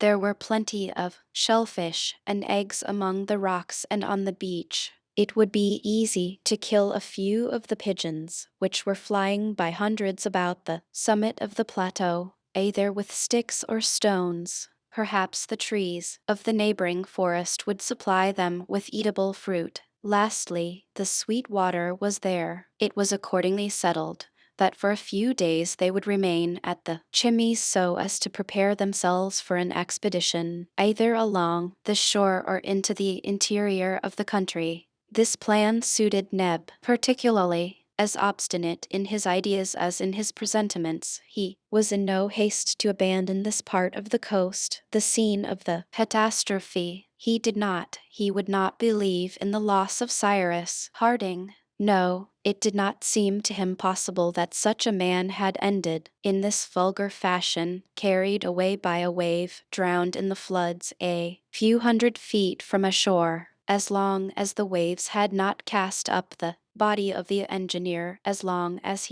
Neb, had not seen with his eyes, touched with his hands the corpse of his master, he would not believe in his death.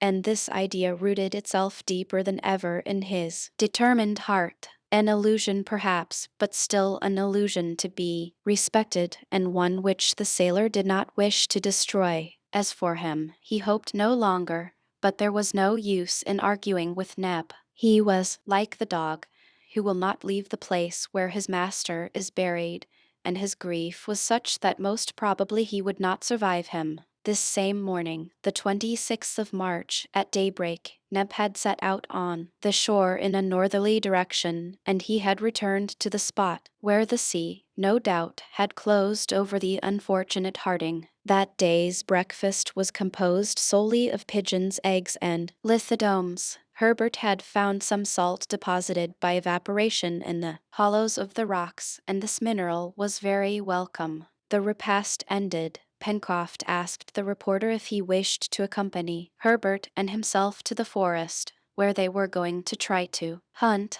but on consideration, it was thought necessary that someone should remain to keep in the fire and to be at hand in the highly improbable event of Neb requiring aid. The reporter accordingly remained behind. To the chase, Herbert, said the sailor. We shall find ammunition on our way and cut our weapons in the forest. But at the moment of starting, Herbert observed that since they had no tinder, it would perhaps be prudent to replace it by another substance. What?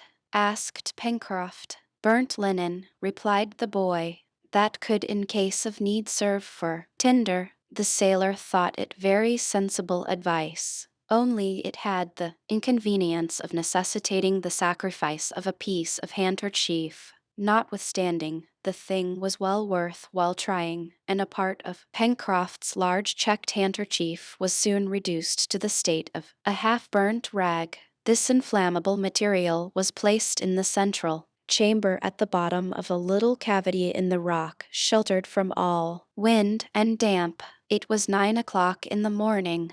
The weather was threatening and the breeze blew from the southeast. Herbert and Pencroft turned the angle of the chimneys, not without having cast a look at the smoke which, just at that place, curled round a point of rock. They ascended the left bank of the river, arrived at the forest. Pencroft broke from the first tree 2 stout branches which he transformed into clubs, the ends of which Herbert rubbed smooth on a rock. Oh, what would they not have given for a knife? The 2 hunters now advanced among the long grass, following the bank. From the turning which directed its course to the southwest, the river narrowed gradually and the channel lay between high banks, over which the trees formed a double arch. Pencroft, lest they should lose themselves, resolved to follow the course of the stream, which would always lead them back to the point from which they started. But the bank was not without some obstacles. Here, the flexible branches of the trees bent level with the current. There, creepers and thorns which they had to break down with their sticks. Herbert often glided among the broken stumps with the agility of a young cat and disappeared in the underwood, but Pencroft called him back directly, begging him not to wander away. Meanwhile, the sailor attentively observed the disposition and nature of the surrounding country. On the left bank, the ground, which was flat and marshy, rose imperceptibly towards the interior. It looked there like a network of liquid threads, which doubtless reached the river by some underground drain. Sometimes a stream ran through the underwood, which they crossed without difficulty. The opposite shore appeared to be more uneven, and the valley of which the river occupied the bottom was more clearly visible. The hill, covered with trees, disposed in terraces, intercepted the view. On the right bank walking would have been difficult, for the declivities fell suddenly, and the trees bending over the water were only sustained by the strength of their roots. It is needless to add that this forest, as well as the coast already surveyed, was destitute of any sign of human life. Pencroft only saw traces of quadrupeds, fresh footprints of animals of which he could not recognize the species. In all probability, and such was also Herbert's opinion, some had been left by formidable wild beasts which doubtless would give them some trouble. But nowhere did they observe the mark of an axe on the trees, nor the ashes of a fire, nor the impression of a human foot. On this they may probably congratulate themselves, for on any land in the middle of the Pacific the presence of man was perhaps more to be feared than desired. Herbert and Pencroft, speaking little, for the difficulties of the way were great, advanced very slowly, and after walking for an hour they had scarcely gone more than a mile. As yet the hunt had not been successful. However, some birds sang and fluttered in the foliage and appeared very timid, as if man had inspired them with an instinctive fear. Among others, Herbert described, in a marshy part of the forest, a bird with a long pointed beak, closely resembling the kingfisher, but its plumage was not fine, though of a metallic brilliancy. That must be a jacamar, said Herbert, trying to get nearer. This will be a good opportunity to taste jacamar, replied the sailor. if that fellow is in a humor to be roasted.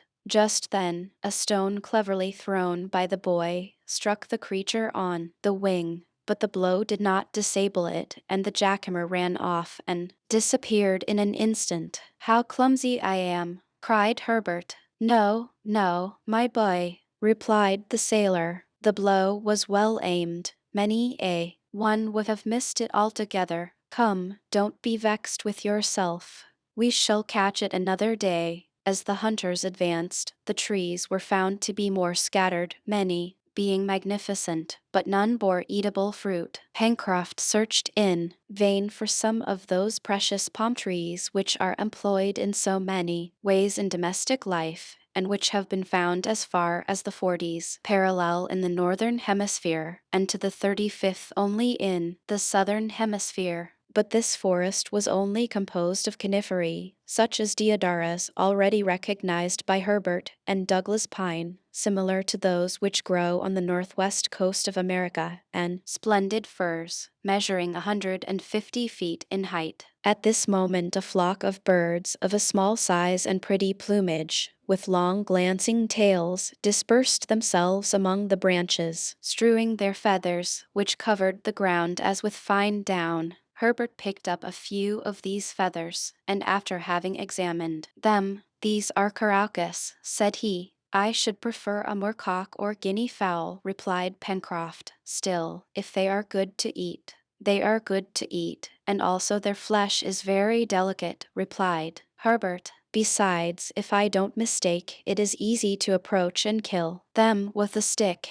The sailor and the lad, creeping among the grass, arrived at the foot of a tree whose lower branches were covered with little birds. The caracas were waiting the passage of insects, which served for their nourishment. Their feathery feet could be seen clasping the slender twigs which supported them. The hunters then rose, and using their sticks like scythes, they mowed down whole rows of these caracas, who never thought of flying away, and stupidly allowed themselves to be knocked off. 100 were already heaped on the ground before the others made up their minds to fly. "Well," said Pencroft, "here is game, which is quite within the reach of hunters like us. We have only to put out our hands and take it." The sailor having strung the caracas like larks on flexible twigs, they then continued their exploration. The stream here made a bend towards the south, but this detour was probably not prolonged, for the river must have its source in the mountain and be supplied by the melting of the snow which covered the sides of the central cone. The particular object of their expedition was, as has been said, to procure the greatest possible quantity of game for the inhabitants of the Chimneys. It must be acknowledged that as yet this object had not been attained, so the sailor actively pursued his researches, though he exclaimed, when some animal which he had not evening time to recognize fled into the long grass, "If only we had had the dog Top!" But Top had disappeared at the same time as his master, and had probably perished with him. Towards 3 o'clock new flocks of birds were seen through certain trees, at whose aromatic berries they were pecking, those of the juniper tree among others. Suddenly a loud trumpet call resounded through the forest.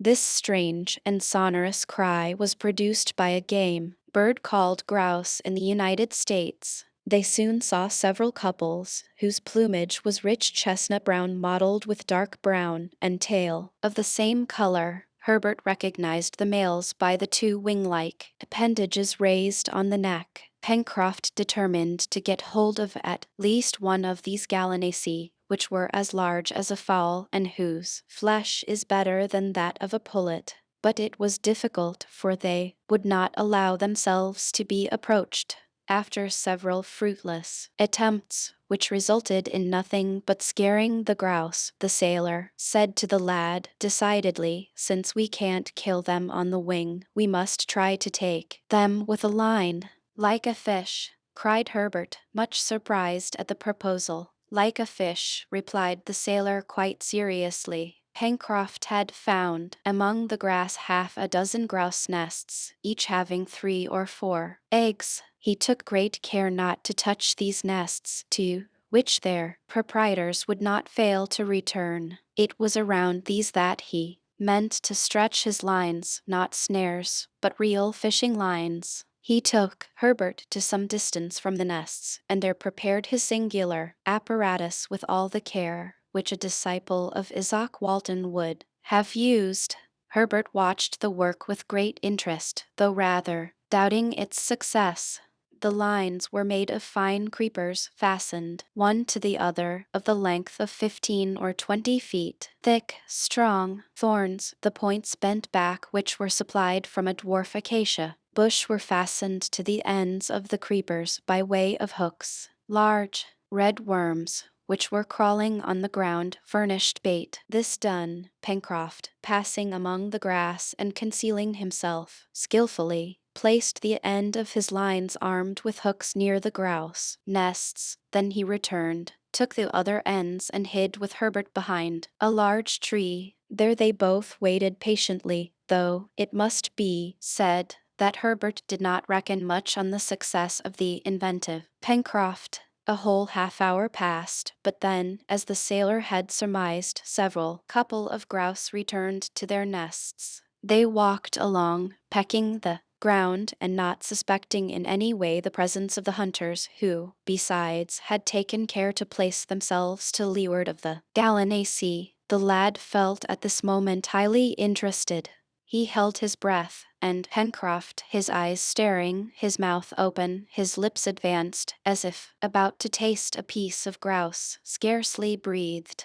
Meanwhile, the birds walked about the hooks without taking any notice of them. Pencroft then gave little tugs, which moved the bait as if the worms had been still alive. The sailor undoubtedly felt much greater anxiety than does the fisherman, for he does not see his prey coming through the water. The jerks attracted the attention of the gallinaceae, and they attacked the hooks with their beaks. 3 voracious grouse swallowed at the same moment bait and hook.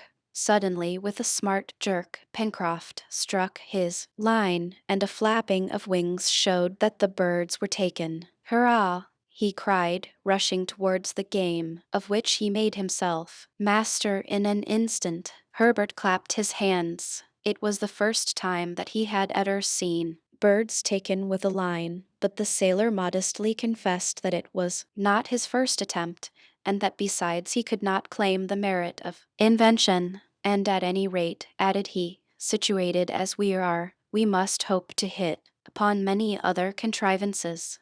The grouse were fastened by their claws, and Pencroft, delighted at not having to appear before their companions with empty hands, and observing that the day had begun to decline, judged it best to return to their dwelling.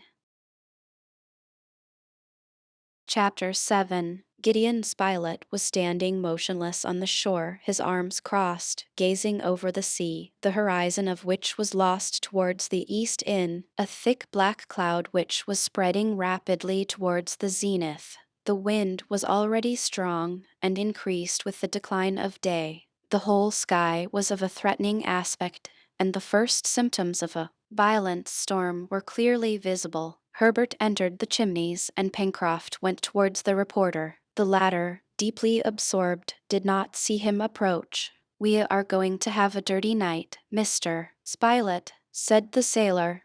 "Petrels delight in wind and rain." The reporter, turning at the moment, saw Pencroft, and his first words were, "At what distance from the coast would you say the car was when the waves carried off our companion?" The sailor had not expected this question. He reflected an instant and replied, 2 cables' lengths at the most."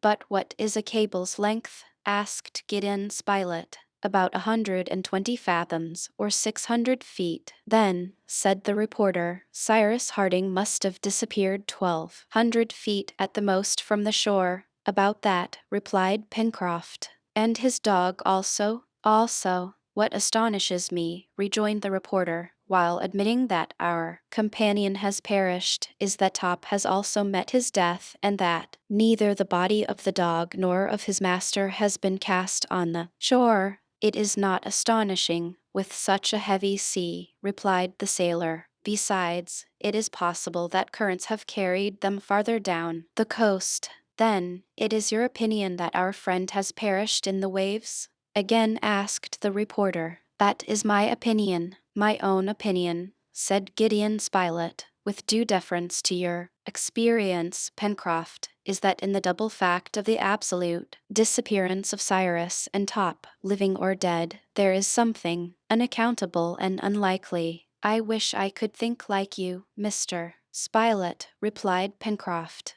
Unhappily, my mind is made up on this point. Having said this, the sailor returned to the chimneys. A good fire crackled on the hearth. Herbert had just thrown on an armful of dry wood, and the flame cast a bright light into the darkest parts of the passage. Pencroft immediately began to prepare the dinner. It appeared best to introduce something solid into the bill of fare, for all needed to get up their strength. The strings of Caraucus were kept for the next day, but they plucked a couple of grouse, which were soon spitted on a stick and roasting before a blazing fire. At 7 in the evening Neb had not returned. The prolonged absence of the negro made Pencroft very uneasy. It was to be feared that he had met with an accident on this unknown land, or that the unhappy fellow had been driven to some act of despair. But Herbert drew very different conclusions from this absence. According to him, Neb's delay was caused by some new circumstances, which had induced him to prolong his search. Also, everything new must be to the advantage of Cyrus Harding. Why had Neb not returned unless hope still detained him? Perhaps he had found some mark, a footstep, a trace which had put him in the right path. Perhaps he was at this moment on a certain track. Perhaps evening he was near his master. Thus the lad reasoned. Thus he spoke. His companions let him talk. The reporter alone approved with a gesture. But what Pencroft thought most probable was that Neb had pushed his researches on the shore farther than the day before, and that he had not as yet had time to return. Herbert, however, agitated by vague presentiments, several times manifested an intention to go to meet Neb. But Pencroft assured him that that would be a useless course, that in the darkness and deplorable weather he could not find any traces of Neb, and that it would be much better to wait. If Neb had not made his appearance by the next day, Pencroft would not hesitate to join him in his search. Gideon Spilett approved of the sailor's opinion that it was best not to divide, and Herbert was obliged to give up his project, but two large tears fell from his eyes. The reporter could not refrain from embracing the generous boy. Bad weather now set in. A furious gale from the southeast passed over the coast. The sea roared as it beat over the reef. Heavy rain was dashed by the storm into particles like dust. Ragged masses of vapor drove along the beach, on which the tormented shingles sounded as if poured out in cartloads, while the sand raised by the wind added as it were mineral dust to that which was liquid, and rendered the united attack insupportable. Between the river's mouth and the end of the cliff, eddies of wind whirled, and gusts from this maelstrom lashed the water which ran through the narrow valley. The smoke from the fireplace was also driven back through the opening, filling the passages and rendering them uninhabitable. Therefore, as the grouse were cooked, Pencroft let the fire die away, and only preserved a few embers buried under the ashes. At 8 o'clock Neb had not appeared, but there was no doubt that the frightful weather alone hindered his return, and that he must have taken refuge in some cave to await the end of the storm, or at least the return of day. As to going to meet him, or attempting to find him, it was impossible. The game constituted the only dish at supper. The meat was excellent, and Pencroft and Herbert, whose long excursion had rendered them very hungry, devoured it with infinite satisfaction. Their meal concluded, each retired to the corner in which he had rested the preceding night, and Herbert was not long in going to sleep near the sailor, who had stretched himself beside the fireplace. Outside, as the night advanced, the tempest also increased in strength until it was equal to that which had carried the prisoners from Richmond to this land in the Pacific. The tempests which are frequent during the seasons of the equinox and which are so prolific in catastrophes are, above all, terrible over this immense ocean, which opposes no obstacle to their fury. No description can give an idea of the terrific violence of the gale as it beat upon the unprotected coast. Happily, the pile of rocks which formed the chimneys was solid. It was composed of enormous blocks of granite, a few of which, insecurely balanced, seemed to tremble on their foundations, and Pencroft could feel rapid quiverings under his head as it rested on the rock. But he repeated to himself, and rightly, that there was nothing to fear, and that their retreat would not give way. However, he heard the noise of stones torn from the summit of the plateau by the wind, falling down on to the beach. A few evening rolled onto the upper part of the chimneys, or flew off in fragments, when they were projected perpendicularly. Twice the sailor rose and entrenched himself at the opening of the passage, so as to take a look in safety at the outside. But there was nothing to be feared from these showers, which were not considerable, and he returned to his couch before the fireplace, where the embers glowed beneath the ashes. Notwithstanding the fury of the hurricane, the uproar of the tempest, the thunder, and the tumult, Herbert slept profoundly. Sleep at last took possession of Pencroft, whom a seafaring life had habituated to anything. Gideon Spilett alone was kept awake by anxiety. He reproached himself with not having accompanied Neb.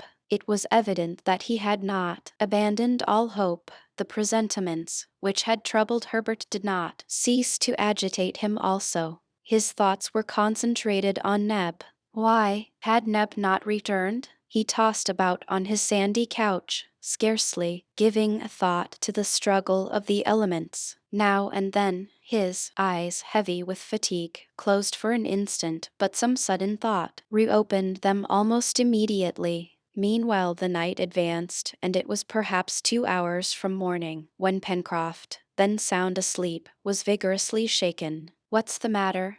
he cried, rousing himself, and collecting his ideas with the promptitude usual to seamen. The reporter was leaning over him, and saying, "Listen, Pencroft, listen." The sailor strained his ears, but could hear no noise beyond those caused by the storm. "It is the wind," said he. "No," replied Gideon Spilett, listening again. "I thought I heard—" "What?" "The barking of a dog." "A dog!" cried Pencroft, springing up. "Yes, barking." "It's not possible," replied the sailor. "And besides, how, in the roaring of the storm—" "Stop, listen," said the reporter. Pencroft listened more attentively, and really thought he heard, during a lull, distant barking. "Well," said the reporter, pressing the sailor's hand. "Yes, yes," replied Pencroft. "It is Top, it is Top!" cried Herbert, who had just awoke,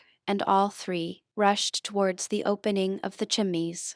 They had great difficulty in getting out. The wind drove them back, but at last they succeeded, and could only remain standing by leaning against the rocks. They looked about, but could not speak. The darkness was intense. The sea, the sky, the land were all mingled in one black mass. Not a speck of light was visible. The reporter and his companions remained thus for a few minutes, overwhelmed by the wind, drenched by the rain, blinded by the sand. Then, in a pause of the tumult, they again heard the barking, which they found must be at some distance. It could only be Top. But was he alone or accompanied? He was most probably alone, for if Neb had been with him he would have made his way more directly towards the chimneys. The sailor squeezed the reporter's hand, for he could not make himself heard, in a way which signified wait. Then he re-entered the passage. An instant after he issued with a lighted faggot, which he threw into the darkness, whistling shrilly. It appeared as if this signal had been waited for. The barking immediately came near, and soon a dog bounded into the passage. Pencroft, Herbert, and Spilett entered after him. An armful of dry wood was thrown on the embers. The passage was lighted up with a bright flame. "It is Top!" cried Herbert. It was truly Top, a magnificent Anglo-Norman who derived from these two races crossed the swiftness of foot and the acuteness of smell which are the preeminent qualities of coursing dogs. It was the dog of the engineer, Cyrus Harding, but he was alone. Neither Neb nor his master accompanied him. How was it that his instinct had guided him straight to the chimneys, which he did not know? It appeared inexplicable, above all, in the amid of this black night and in such a tempest. But what was still more inexplicable was that Top was neither tired nor exhausted nor evening, soiled with mud or sand. Herbert had drawn him towards him and was patting his head, the dog rubbing his neck against the lad's hands. "If the dog is found, the master will be found also," said the reporter. "God grant it," responded Herbert. "Let us set off. Top will guide us." Pencroft did not make any objection. He felt that Top's arrival contradicted his conjectures. "Come along then," said he. Pencroft carefully covered the embers on the hearth. He placed a few pieces of wood among them so as to keep in the fire until their return. Then, preceded by the dog, who seemed to invite them by short barks to come with him, and followed by the reporter and the boy, he dashed out, after having put up in his handkerchief the remains of the supper. The storm was then in all its violence and perhaps at its height. Not a single ray of light from the moon pierced through the clouds. To follow a straight course was difficult. It was best to rely on Top's instinct. They did so. The reporter and Herbert walked behind the dog, and the sailor brought up the rear. It was impossible to exchange a word. The rain was not very heavy, but the wind was terrific. However, one circumstance favored the seaman and his two companions. The wind being southeast, consequently blew on their backs. The clouds of sand, which otherwise would have been insupportable from being received behind, did not in consequence impede their progress. In short, they sometimes went faster than they liked, and had some difficulty in keeping their feet, but hope gave them strength, for it was not at random that they made their way along the shore. They had no doubt that Neb had found his master, and that he had sent them the faithful dog. But was the engineer living, or had Neb only sent for his companions, that they may render the last duties to the corpse of the unfortunate Harding? After having passed the precipice, Herbert, the reporter, and Pencroft prudently stepped aside to stop and take breath. The turn of the rocks sheltered them from the wind, and they could breathe after this walk, or rather run, of a quarter of an hour. They could now hear and reply to each other, and the lad having pronounced the name of Cyrus Harding, Top gave a few short barks, as much as to say that his master was saved. "Saved, isn't he?" repeated Herbert. "Saved, Top," and the dog barked in reply. They once more set out. The tide began to rise, and urged by the wind it threatened to be unusually high, as it was a spring tide. Great billows thundered against the reef with such violence that they probably passed entirely over the islet, then quite invisible. The mole no longer protected the coast, which was directly exposed to the attacks of the open sea. As soon as the sailor and his companions left the precipice, the wind struck them again with renewed fury. Though bent under the gale, they walked very quickly, following Top, who did not hesitate as to what direction to take. They ascended towards the north, having on their left an interminable extent of billows, which broke with a deafening noise, and on their right a dark country, the aspect of which it was impossible to guess. But they felt that it was comparatively flat, for the wind passed completely over them, without being driven back as it was when it came in contact with the cliff. At 4 o'clock in the morning, they reckoned that they had cleared about 5 miles. The clouds were slightly raised, and the wind, though less damp, was very sharp and cold. insufficiently protected by their clothing. Pencroft, Herbert, and Spilett suffered cruelly, but not a complaint escaped their lips. They were determined to follow Top wherever the intelligent animal wished to lead them. Towards 5 o'clock day began to break. At the zenith, where the fog was less thick, gray shades bordered the clouds. Under an opaque belt, a luminous line clearly traced the horizon. The crests of the billows were tipped with a wild light, and the foam regained its whiteness. At the same time, on the left, the hilly parts of the coast could be seen, though very indistinctly. At 6 o'clock day had broken. The clouds rapidly lifted. The seaman and his companions were then about 6 miles from the Chimneys. They were following a very flat shore bounded by a reef of rocks, whose heads scarcely emerged from the sea, for they were in deep water. On the left, the country appeared to be one vast extent of sandy downs, bristling with thistles. There was no cliff, and the shore offered no resistance to the ocean, but a chain of irregular hillocks. Here and there grew 2 or 3 trees inclined toward the west, their branches projecting in that direction. Quite behind, in the southwest, extended the border of the forest. At this moment, Top became very excited. He ran forward, then returned, and seemed to entreat them to hasten their steps. The dog then left the beach and, guided by his wonderful instinct, without showing the least hesitation, went straight in among the downs. They followed him. The country appeared an absolute desert. Not a living creature was to be seen.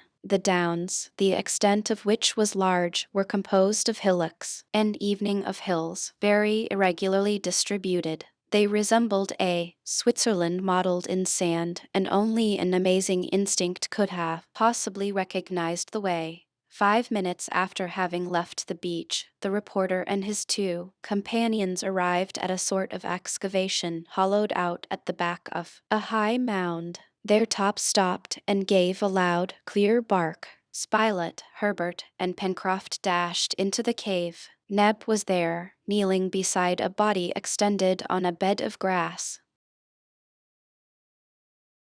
Chapter 8. Neb did not move. Pencroft only uttered one word. "Living," he cried. Neb did not reply. Spilett and the sailor turned pale. Herbert clasped his hands and remained motionless. The poor negro, absorbed in his grief, evidently had neither seen his companions nor heard the sailor speak. The reporter knelt down beside the motionless body and placed his ear to the engineer's chest, having first torn open his clothes. A minute, an age, passed, during which he endeavored to catch the faintest throb of the heart. Neb had raised himself a little and gazed without seeing. Despair had completely changed his countenance. He could scarcely be recognized, exhausted with fatigue, broken with grief. He believed his master was dead.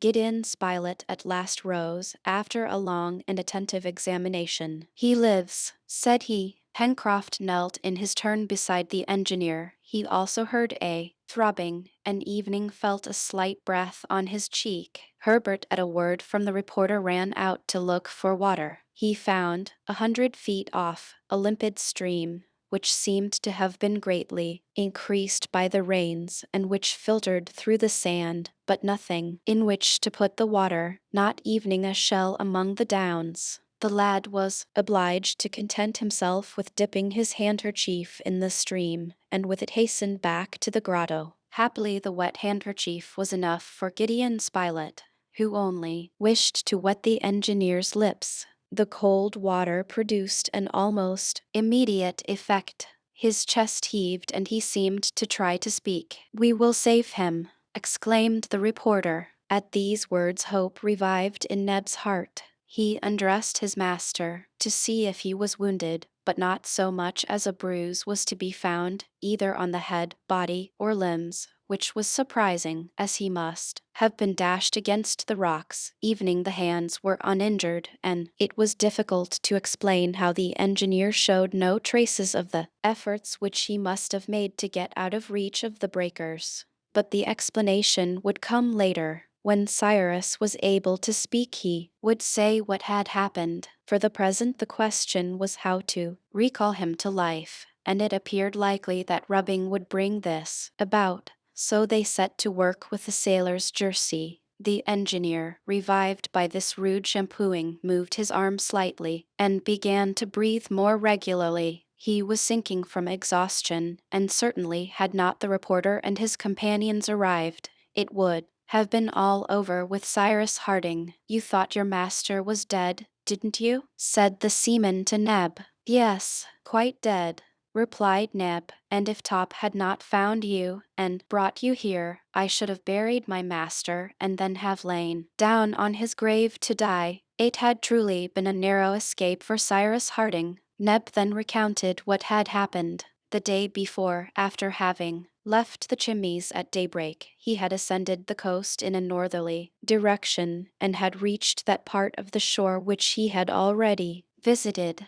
There, without any hope he acknowledged, Neb had searched the beach among the rocks on the sand for the smallest trace to guide him. He examined particularly that part of the beach which was not covered by the high tide, for near the sea the water would have obliterated all marks. Neb did not expect to find his master living. It was for a corpse that he searched, a corpse which he wished to bury with his own hands. He sought long in vain. This desert coast appeared never to have been visited by a human creature. The shells, those which the sea had not reached, and which may be met with by millions above high water mark, were untouched. Not a shell was broken. Neb then resolved to walk along the beach for some miles.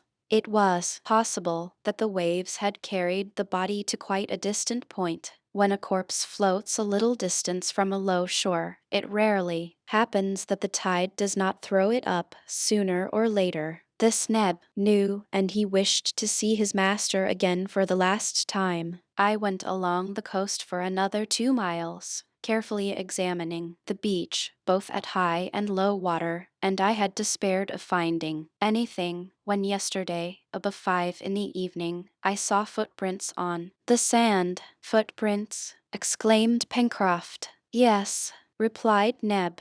"Did these footprints begin at the water's edge?" asked the reporter. "No," replied Neb, "only above high water mark, for the others must have been washed out by the tide." "Go on, Neb," said Spilett. "I went half crazy when I saw these footprints. They were very clear, and went towards the downs. I followed them for a quarter of a mile, running, but taking care not to destroy them. 5 minutes after, as it was getting dark, I heard the barking of a dog. It was Top, and Top brought me here, to my master." Neb ended his account by saying what had been his grief at finding the inanimate body, in which he vainly sought for the least sign of life. Now that he had found him dead, he longed for him to be alive. All his efforts were useless. Nothing remained to be done but to render the last duties to the one whom he had loved so much.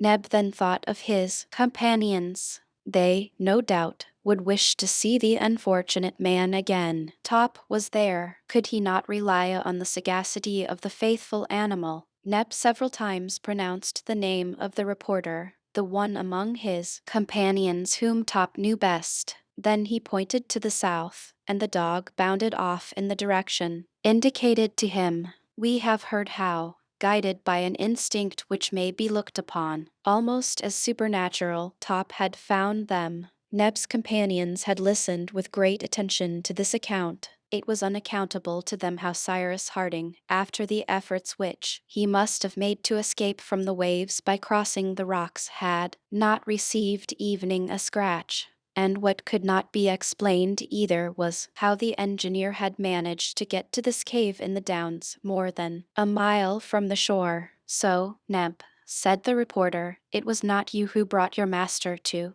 this place?" "No, it was not I," replied the negro. "It's very clear that the captain came here by himself," said Pencroft. "It is clear in reality," observed Spilett, "but it is not credible. The explanation of this fact could only be produced from the engineer's own lips, and they must wait for that till speech returned."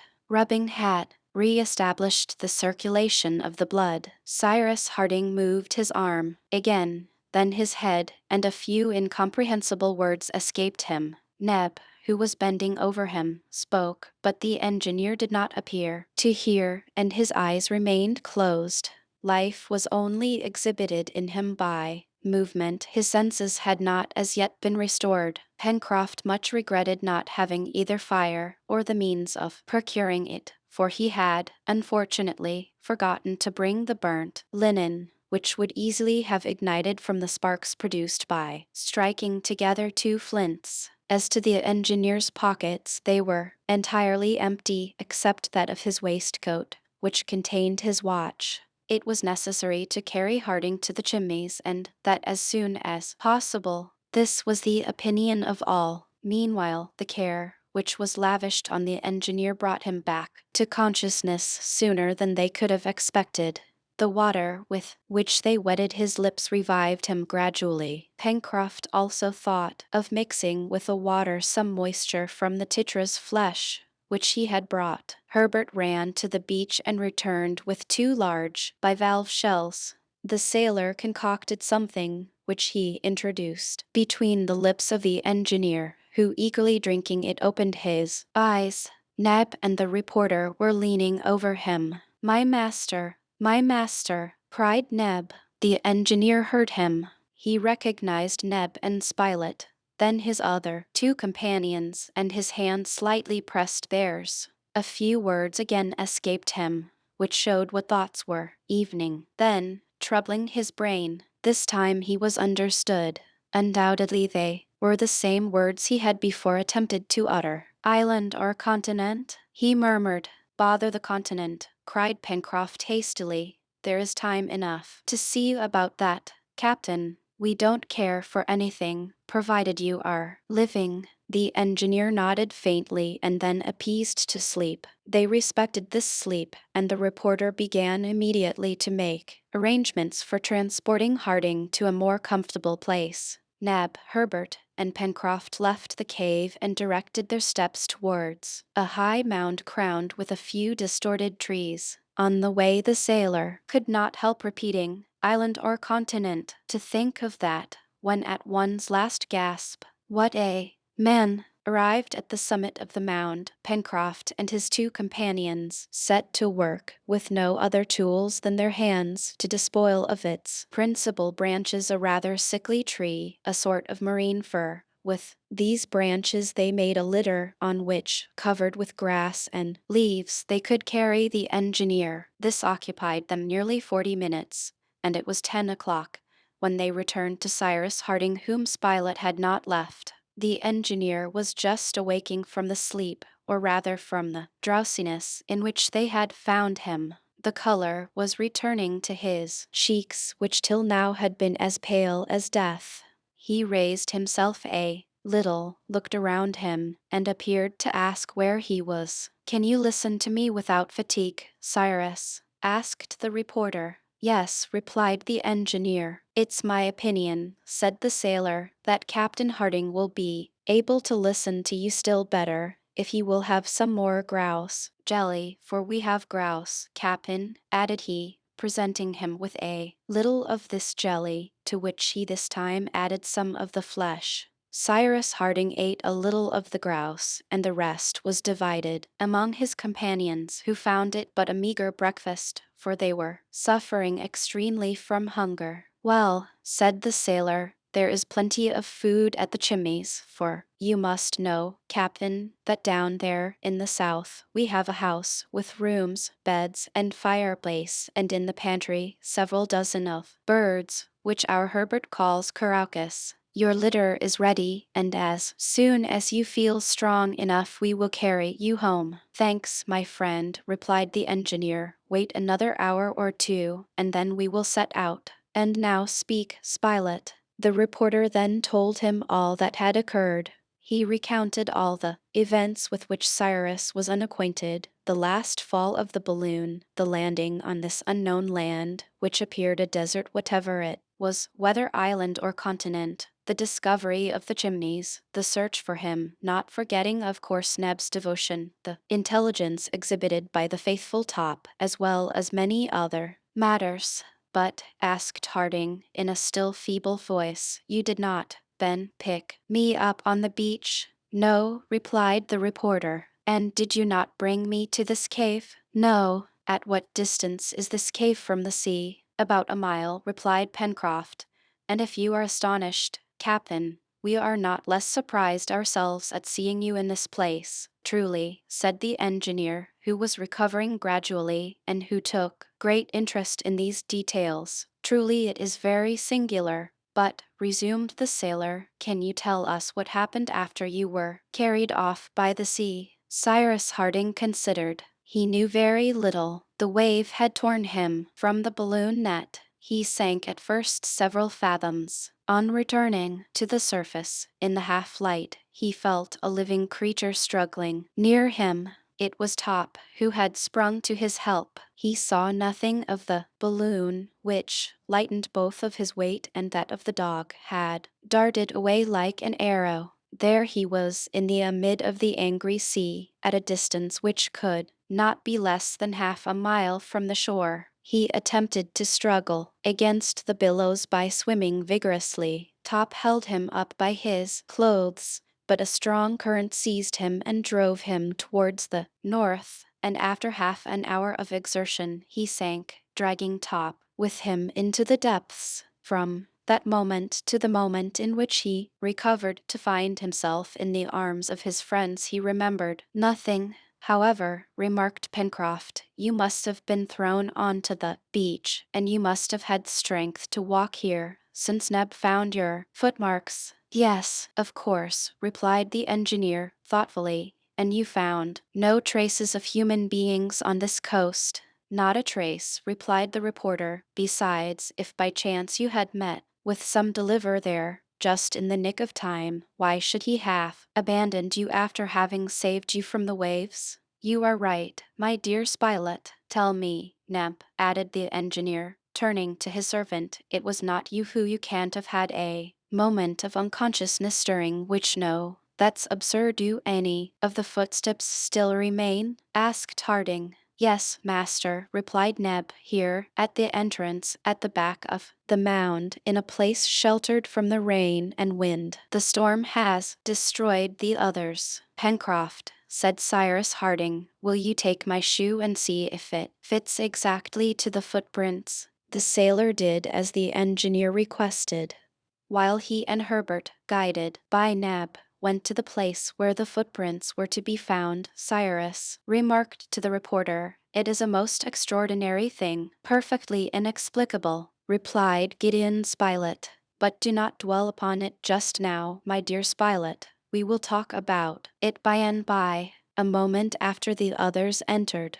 There was no doubt about it. The engineer's shoe fitted exactly to the footmarks. It was there for Cyrus Harding, who had left them on the sand. Come, said he, I must have experienced this unconsciousness which I attributed to Neb. I must have walked like a somnambulist, without any knowledge of my steps, and Top must have guided me here, after having dragged me from the wave scum. Top, come, old dog. The magnificent animal bounded barking to his master, and caresses were lavished on him.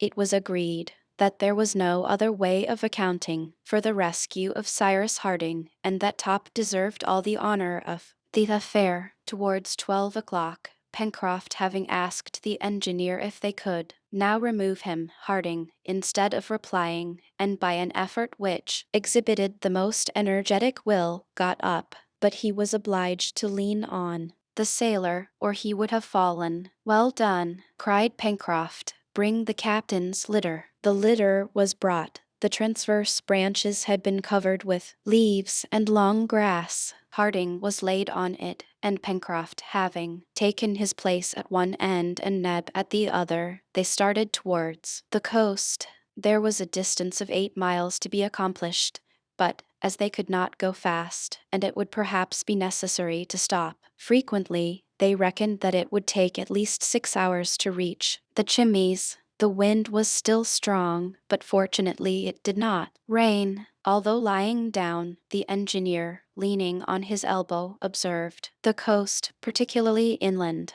He did not speak, but he gazed, and no doubt the appearance of the country, with its inequalities of ground, its forests, its various productions, were impressed on his mind. However, after traveling for 2 hours, fatigue overcame him, and he slept. At 5:30 the little band arrived at the precipice, and a short time after at the Chimneys. They stopped, and the litter was placed on the sand. Cyrus Harding was sleeping profoundly, and did not awake. Pencroft, to his extreme surprise, found that the terrible storm had quite altered the aspect of the place. Important changes had occurred. Great blocks of stone lay on the beach, which was also covered with a thick carpet of seaweed, algae, and wrack. Evidently the sea, passing over the islet, had been carried right up to the foot of the enormous curtain of granite. The soil in front of the cave had been torn away by the violence of the waves. A horrid presentiment flashed across Pencroft's mind. He rushed into the passage, but returned almost immediately and stood motionless, staring at his companions. The fire was out. The drowned cinders were nothing but mud. The burnt linen, which was to have served as tinder, had disappeared. Chapter 9. In a few words, Gideon Spilett, Herbert, and Neb were made acquainted with what had happened. This accident, which appeared so very serious to Pencroft, produced different effects on the companions of the honest sailor. Neb, in his delight at having found his master, did not listen, or rather, did not care to trouble himself with what Pencroft was saying. Herbert shared in some degree the sailor's feelings. As to the reporter, he simply replied, "Upon my word, Pencroft, it's perfectly indifferent to me, but, I repeat, that we haven't any fire. Pooh! Nor any means of relighting it. Nonsense! But I say, Mr. Spilett, isn't Cyrus here?" replied the reporter. "Is not our engineer alive? He will soon find some way of making fire for us." With what? With nothing. What had Pencroft to say? He could say nothing, for, in the bottom of his heart he shared the confidence which his companions had in Cyrus Harding. The engineer was to them a microcosm, a compound of every science, a possessor of all human knowledge. It was better to be with Cyrus in a desert island than without him in the most flourishing town in the United States. With him they could want nothing, with him they would never despair. If these brave men had been told that a volcanic eruption would destroy the land, that this land would be engulfed in the depths of the Pacific, they would have imperturbably replied, "Cyrus is here." While in the palanquin, however, the engineer had again relapsed into unconsciousness, which the jolting to which he had been subjected during his journey had brought on, so that they could not now appeal to his ingenuity. The supper must necessarily be very meager. In fact, all the grouse flesh had been consumed, and there no longer existed any means of cooking more game. Besides, the caracus which had been reserved had disappeared. They must consider what was to be done. First of all, Cyrus Harding was carried into the central passage.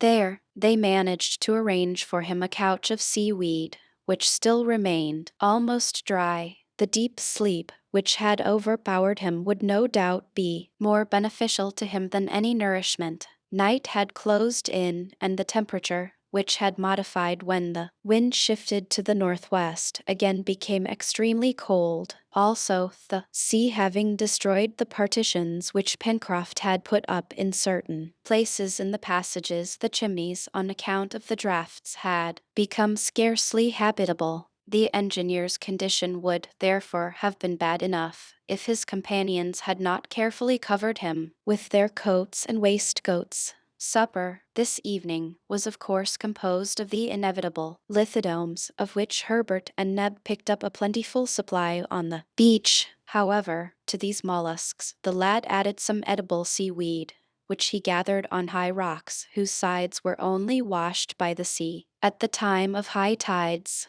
this seaweed, which belongs to the order of Fucaceae of the genus Sargassum, produces, when dry, a gelatinous matter, rich and nutritious. The reporter and his companions, after having eaten a quantity of lithodomes, sucked the sargassum, of which the taste was very tolerable. It is used in parts of the East very considerably by the natives. "Never mind," said the sailor, "the captain will help us soon." Meanwhile the cold became very severe, and unhappily, they had no means of defending themselves from it. The sailor, extremely vexed, tried in all sorts of ways to procure fire. Neb helped him in this work. He found some dry moss, and by striking together 2 pebbles he obtained some sparks, but the moss, not being inflammable enough, did not take fire, for the sparks were really only incandescent and not at all of the same consistency as those which are emitted from flint when struck in the same manner. The experiment, therefore, did not succeed. Pencroft, although he had no confidence in the proceeding, then tried rubbing 2 pieces of dry wood together as savages do. Certainly, the movement which he and Neb exhibited, if it had been transformed into heat according to the new theory, would have been enough to heat the boiler of a steamer. It came to nothing.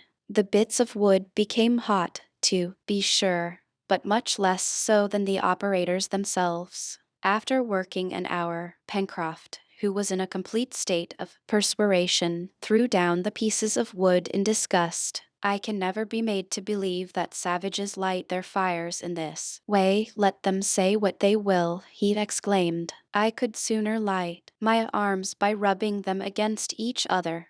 The sailor was wrong to despise the proceeding. Savages often kindle wood by means of rapid rubbing, but every sort of wood does not answer for the purpose, and besides, there is the knack following the usual expression, and it is probable that Pencroft had not the knack. Pencroft's ill humor did not last long. Herbert had taken the bits of wood which he had turned down, and was exerting himself to rub them. The hardy sailor could not restrain a burst of laughter on seeing the efforts of the lad to succeed where he had failed. "Rub, my boy, rub," said he. "I am rubbing," replied Herbert, laughing, "but I don't pretend to do anything else but warm myself instead of shivering, and soon I shall be as hot as you are, my good Pencroft." This soon happened. However, they were obliged to give up for this night at least the attempt to procure fire. Gideon Spilett repeated, for the 20th time, that Cyrus Harding would not have been troubled for so small a difficulty, and, in the meantime, he stretched himself in one of the passages on his bed of sand. Herbert, Neb,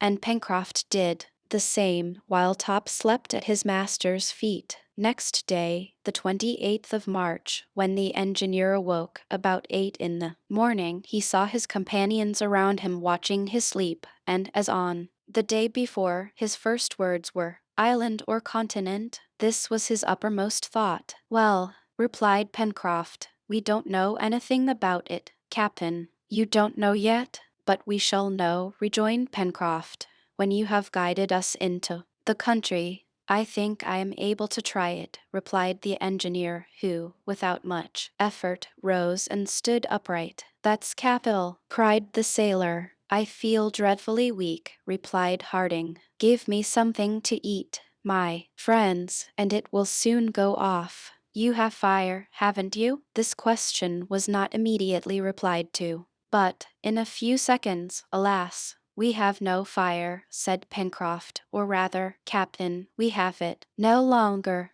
And the sailor recounted all that had passed the day before. Heath amused the engineer by the history of the single match, then his abortive attempt to procure fire in the savages' way. "We shall consider," replied the engineer, "and if we do not find some substance similar to tinder." "Well?" asked the sailor. "Well, we will make matches." "Chemicals, chemicals! It is not more difficult than that," cried the reporter, striking the sailor on the shoulder. The latter did not think it so simple. but he did not protest. All went out. The weather had become very fine. The sun was rising from the sea's horizon and touched with golden spangles the prismatic rugosities of the huge precipice. Having thrown a rapid glance around him, the engineer seated himself on a block of stone. Herbert offered him a few handfuls of shellfish and sargassum, saying, "It is all that we have, Captain Harding." "Thanks, my boy," replied Harding. "It will do, for this morning at least." He ate the wretched food with appetite, and washed it down with a little fresh water drawn from the river in an immense shell. His companions looked at him without speaking. Then, feeling somewhat refreshed, Cyrus Harding crossed his arms and said, "So, my friends, you do not know yet whether fate has thrown us on an island or on a continent?" "No, Captain," replied the boy. "We shall know tomorrow," said the engineer. "Till then, there is nothing to be done." "Yes," replied Pencroft. "What?" "Fire," said the sailor, who also had a fixed idea. "We will make it, Pencroft," replied Harding. "While you were carrying me yesterday, did I not see in the west a mountain which commands the country?" "Yes," replied Spilett, "a mountain which must be rather high." "Well," replied the engineer, "we will climb to the summit tomorrow, and then we shall see if this land is an island or a continent. Till then, I repeat, there is nothing to be done." "Yes, fire," said the obstinate sailor again. "But he will make us a fire," replied Gideon Spilett. "Only have a little patience, Pencroft." The seaman looked at Spilett in a way which seemed to say, "If it depended upon you to do it, we wouldn't taste roast meat very soon." But he was silent. Meanwhile Captain Harding had made no reply. He appeared to be very little troubled by the question of fire. For a few minutes he remained absorbed in thought. Then again speaking, "My friends," said he, "our situation is perhaps deplorable, but at any rate it is very plain. Either we are on a continent, and then, at the expense of greater or less fatigue, we shall reach some inhabited place, or we are on an island. In the latter case, if the island is inhabited, we will try to get out of the scrape with the help of its inhabitants. If it is desert, we will try to get out of the scrape by ourselves." "Certainly, nothing could be plainer," replied Pencroft. "But whether it is an island or a continent," asked Gideon Spilett, "whereabouts do you think, Cyrus, this storm has thrown us?" "I cannot say exactly," replied the engineer, "but I presume it is some land in the Pacific. In fact, when we left Richmond, the wind was blowing from the northeast, and its very violence greatly proves that it could not have varied. If the direction has been maintained from the northeast to the southwest, we have traversed the states of North Carolina, of South Carolina, of Georgia, the Gulf of Mexico, Mexico itself in its narrow part, then a part of the Pacific Ocean. I cannot estimate the distance traversed by the balloon at less than 6 to 7,000 miles, and even supposing that the wind had varied half a quarter, it must have brought us either to the archipelago of Mendava, either on the Paumatas, or evening, if it had a greater strength than I suppose, to the land of New Zealand. If the last hypothesis is correct, it will be easy enough to get home again. English or Maoris, we shall always find someone to whom we can speak. If, on the contrary, this is the coast of a desert island in some tiny archipelago, perhaps we shall be able to reconnoiter it from the summit of that peak which overlooks the country, and then we shall see how best to establish ourselves here, as if we are never to go away." "Never?" cried the reporter. "You say never, my dear Cyrus?" "Better to put things at the worst at first," replied the engineer, "and reserve the best for a surprise." "Well said," remarked Pencroft. "It is to be hoped, too, that this island, if it be one, is not situated just out of the course of ships. That would be really unlucky. We shall not know what we have to rely on until we have first made the ascent of the mountain," replied the engineer. "But tomorrow, Captain," asked Herbert, "shall you be in a state to Bear the fatigue of the ascent? I hope so, replied the engineer, provided you and Pencroft, my boy, show yourselves quick and clever hunters. Captain, said the sailor, since you are speaking of game, if on my return I was as certain of roasting it as I am of bringing it back, bring it back all the same, Pencroft, replied Harding. It was then agreed that the engineer and the reporter were to pass the day at the Chimneys, so as to examine the shore and the upper plateau. Neb, Herbert, and the sailor were to return to the forest, renew their store of wood, and lay violent hands on every creature, feathered or hairy, which may come within their reach. They set out accordingly about 10 o'clock in the morning, Herbert confident, Neb joyous, Pencroft murmuring aside, if, on my return, I find a fire at the house, I shall believe that the thunder itself came to light it. All three climbed the bank, and arrived at the angle made by the river. The sailor, stopping, said to his two companions, "Shall we begin by being hunters or woodmen?" "Hunters," replied Herbert. "There is Top already in quest." "We will hunt, then," said the sailor, "and afterwards we can come back and collect our wood." This agreed to, Herbert, Neb, and Pencroft, after having torn 3 sticks from the trunk of a young fir, followed Top, who was bounding about among the long grass. This time, the hunters, instead of following the course of the river, plunged straight into the heart of the forest.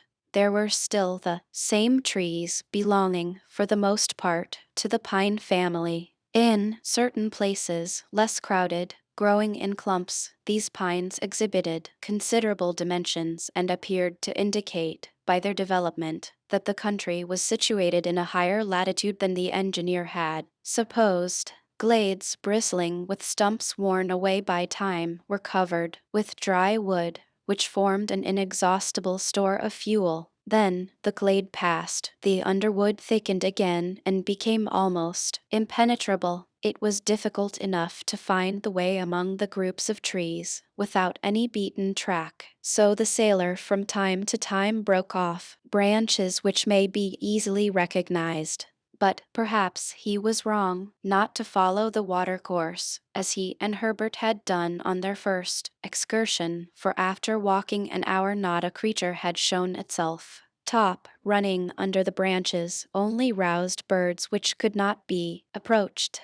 Evening the Caraucus were invisible, and it was probable that the sailor would be obliged to return to the marshy part of the forest, in which he had so happily performed his grouse fishing. "Well, Pencroft," said Neb, in a slightly sarcastic tone, "if this is all the game which you promised to bring back to my master, it won't need a large fire to roast it." "Have patience," replied the sailor. "It isn't the game which will be wanting on our return. Have you not confidence in Captain Harding?" "Yes, but you don't believe that he will make fire." "I shall believe it when the wood is blazing in the fireplace." "It will blaze, since my master has said so." "We shall see." Meanwhile, the sun had not reached the highest point in its course above the horizon. The exploration, therefore, continued and was usefully marked by a discovery which Herbert made of a tree whose fruit was edible. This was the stone pine, which produces an excellent almond very much esteemed in the temperate regions of America and Europe. These almonds were in a perfect state of maturity, and Herbert described them to his companions, who feasted on them. "Come," said Pencroft, "seaweed by way of bread, raw mussels for meat, and almonds for dessert. That's certainly a good dinner for those who have not a single match in their pocket." "We mustn't complain," said Herbert. "I'm not complaining, my boy," replied Pencroft, "only I repeat that meat is a little too much economized in this sort of meal." "Top has found something," cried Neb, who ran towards a thicket, in the amid of which the dog had disappeared, barking. With Top's barking were mingled curious gruntings. The sailor and Herbert had followed Neb. If there was game there, this was not the time to discuss how it was to be cooked, but rather how they were to get hold of it. The hunters had scarcely entered the bushes when they saw Top engaged in a struggle with an animal which he was holding by the ear. This quadruped was a sort of pig nearly 2 feet and a half long, of a blackish-brown color, lighter below, having hard scanty hair. Its toes, then strongly fixed in the ground, seemed to be united by a membrane. Herbert recognized in this animal the capybara, that is to say, one of the largest members of the rodent order. Meanwhile, the capybara did not struggle against the dog. It stupidly rolled its eyes, deeply buried in a thick bed of fat. Perhaps it saw men for the first time. However, Neb, having tightened his grasp on his stick, was just going to fell the pig when the latter, tearing itself from Top's tess, by which it was only held by the tip of its ear, uttered a vigorous grunt, rushed upon Herbert, almost overthrew him, and disappeared in the wood. "The rascal!" cried Pencroft. All three directly darted after Top, but at the moment when they joined him the animal had disappeared under the waters of a large pond shaded by venerable pines. Neb, Herbert, and Pencroft stopped, motionless. Top plunged into the water, but the capybara, hidden at the bottom of the pond, did not appear. "Let us wait," said the boy, "for he will soon come to the surface to breathe." "Won't he drown?" asked Neb. "No," replied Herbert, "since he has webbed feet, and is almost an amphibious animal. But watch him." Top remained in the water. Pencroft and his two companions went to different parts of the bank, so as to cut off the retreat of the capybara, which the dog was looking for beneath the water. Herbert was not mistaken. In a few minutes the animal appeared on the surface of the water. Top was upon it in a bound and kept it from plunging again. An instant later the capybara, dragged to the bank, was killed by a blow from Neb's stick. "Hurrah!" cried Pencroft, who was always ready with this cry of triumph. "Give me but a good fire, and this pig shall be gnawed to the bones." Pencroft hoisted the capybara on his shoulders, and judging by the height of the sun that it was about 2 o'clock, he gave the signal to return. Top's instinct was useful to the hunters, who, thanks to the intelligent animal, were enabled to discover the road by which they had come. An hour later they arrived at the river. Pencroft soon made a raft of wood, as he had done before, though if there was no fire it would be a useless task, and the raft following the current, they returned towards the Chimneys. But the sailor had not gone 50 paces when he stopped, and again, uttering a tremendous hurrah, pointed towards the angle of the cliff. "Herbert! Neb! Look!" he shouted.